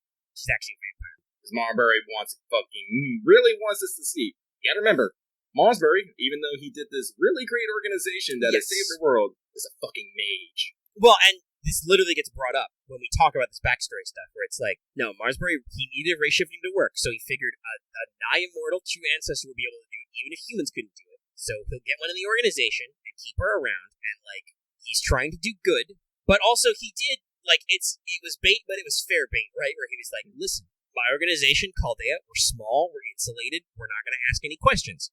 If you join me, I'll make up your story. If you follow it, nobody will say nothing. And hey, you bought it. So. Yeah. So yeah, like, and I think it's there. Marsbury definitely explained, like, we see that side of Marsbury of like, he seems less shifty than maybe he has in the past, but still shifty because he's a mage. Like, he's trying to do good. It's his life's work to build this system. But that means that he's a mage, and he's a shit. Is the enemies of your family ranked as a lord? I think they might be. I'm pretty sure they are. They're very high up in the Mages Association, so it's a big fucking deal. So yes, because they're the leads of the astrology department. Right? Yes, that's right. They are the head of the astronomy department. So yeah, so like he's doing big fucking deal mage shit for a good cause, but it's still a little weird. Like I think we had that conversation several weeks ago. Somebody sent in a mailbag about why do people talk shit about the Mages Association? It's like because Marsbury does stuff like this. Yes, I understand why he did it. He had multiple reasons. It was for a good cause. It's still a little fucky. Mm-hmm. The dude asked an immortal vampire to join his security force because he was worried humans couldn't survive the process because he didn't know yet. Though, actually, hey, speaking of Bants and like getting some more Romani action back, it would be great if we could put Yume Ren and Romani in the same room. That would be an interesting conversation because, unfortunately, poor Dr. Romani missed all of that. Yeah, it's like, wait, what do you mean this is a true ancestor? What do you mean she tried to kill you? What do you mean she became a tree? And he was just like, oh my god, stop telling him things. It would probably start with him being like, why are you calling this servant Senpai? Like, well, you see, much like I am Mash Senpai, this is clearly my Senpai. Honestly, I do kind of wish we had more opportunities to recruit old cryptors. characters. Yeah, we'll see how it works out, because I'm trying to... I don't know. I don't want to spoil too much, and I don't remember everything. Yeah, that was another epilogue thing. The villagers we left were helped out by the Chaldea doctor. Mm-hmm. Gee, I wonder if that will go anywhere. But, like, here's the thing. Like, I remember the fucking Lostbelt. I remember the Lostbelt for CM, and it looks like we were getting on pretty okay with Pepe. Like, I don't know, like, the whole... I feel like the way Pepe is... By the way, Robin, you don't have to do anything with time codes. You can basically be like, it starts, it ends. Yeah, like, no, don't feel the need to, like, break up topics unless you're, like, losing your brain. Okay. Yeah, this big. But, like, yeah, no, like, everything I've seen about Pepe just seems like, no, this is a cool bro. Pepe is definitely the much like how Yume Ren is catty to us and Vitch is catty to her, Pepe is catty to everybody. Like, look, he's a sassy boy. He's just one of the girls, you know. But friendly at the same time, you know? Yeah, he's got a certain amount of friendliness. Like, it's a gentle ribbing. Like, he seemed like he was genuinely tight with Ophelia, obviously, like the flowers in the grave. He tried to connect with Akuta. He supports Kadok in a more openly supportive way than Beryl, who supports Kadok in a fuckboy way, because everything Beryl does is as a fuckboy. He shall die as he lived as a fuckboy. By the way, if this, especially now that as far as I can tell anyway, they've confirmed that Lostbelt 6 will not explode before we can punch it. Yeah, if this motherfucker gets away, I'm gonna be sassy. I'm pretty sure he's gonna get away. You gotta get this guy. This guy's gotta get eaten. Honestly, I feel like, just on his character, I feel like he's gonna get away. He seems like someone who will slither out of trouble, you know? Yeah, we'll see. Also, that was in the third opening. They did a lot of stuff in openings. Yeah. Which they also showed again, by the way, before at the start of the stream, they showed the opening as well. But yeah, no, so everyone got cured of poison. We took out another Lostbelt. We made a bunch of friends. Some of them got evaporated. And Chengong, Red Hair, and Mordred popped back off. But Nesha didn't have to. Oh, wait, actually, I wonder if are you sure that the Wandering Sea is coming to pick up? Because I remember to say Nemo's coming to pick us up, but, well, Captain, excuse me. Spoilers. Oops. But okay. I'm pretty sure they're gonna explicitly mention that next Lostbelt anyway. And it's, again, we talked about this when the prologue came out. It's not really a big secret. But I did check the LB4 CM. Neza does show up, so is Neza just hanging around for this next Lostbelt as well? Probably. Remember, she was summoned at New Chaldea. So she is our permanently summoned servant, like the characters you see in events and stuff. I find that interesting that they picked Neza. I guess she does have relevance to these both. Well, yeah, I believe Neza was picked because we were thinking we would be hitting up China next anyway. I'm trying to remember the timing. Well, I do like Neza. So not too bad. And technically everybody we summoned, well, for the Three Musketeers we summoned were Chaldean servants. They were summoned in the Lostbelt temporarily.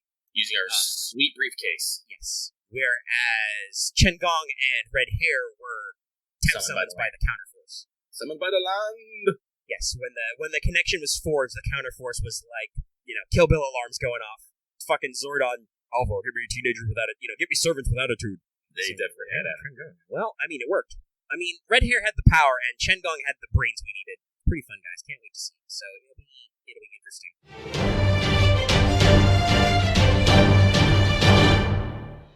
Whew, that was a doozy, huh? Sorry about the up and downness of the levels there. Tried my best to even it out, but sometimes the audio just wouldn't go. Hopefully this gets better as we go on with future recordings and we get better at recording audio. Though I am improving my editing techniques as we speak in the middle of this process, so should keep getting better over time. Anyway, if you enjoyed that, be sure to drop us a like, leave a comment down below. Make sure to click that subscribe button so you can get more of these. We're going all the way until we hit Lostbelt 5.5 before that Lostbelt 6 release. And there will eventually be a Lostbelt 6 best of. Just, Lostbelt 6 needs to come out. So smash that sub. Make sure you're signed up. Hit the bell for notifications so you know we're posting new videos. And remember, we record our podcast, Let's Like FGO, every week. Not just when there's Lostbelts. So be sure to sub up so you can check that out as well. Also, if you can, consider joining our YouTube memberships to get access to membership badges and emotes, and it really does just help support us. It's only a couple bucks a month, and it really helps us out. You can also support us on Patreon, get the audio version of this, get a, MP3 download. Only $1 a month, also real low-level spending. It is the equivalent of a singular St. Quartz. Wouldn't you give us one singular St. Quartz? But that's all I got. I will leave you by really quick giving a shout-out to our patrons who help make this possible. like Adam DeHart, Blacklist OG, Call Me Zed, Carlos, Dragon, Ferris, Flightless Icebird, Jeremy Vasquez, JDV 9000, Jester the Fae, Jonathan Sandoval, Chris Starlight, Legendary Boss Hunter, Regent Raptor, Rise of Kenji, Rogue Robin, Charvor, Sean Pryor, some guy named Bob, and Varian the Crow. And if you want to see us do more, consider dropping us a page and support yourself. Alright, see you next time.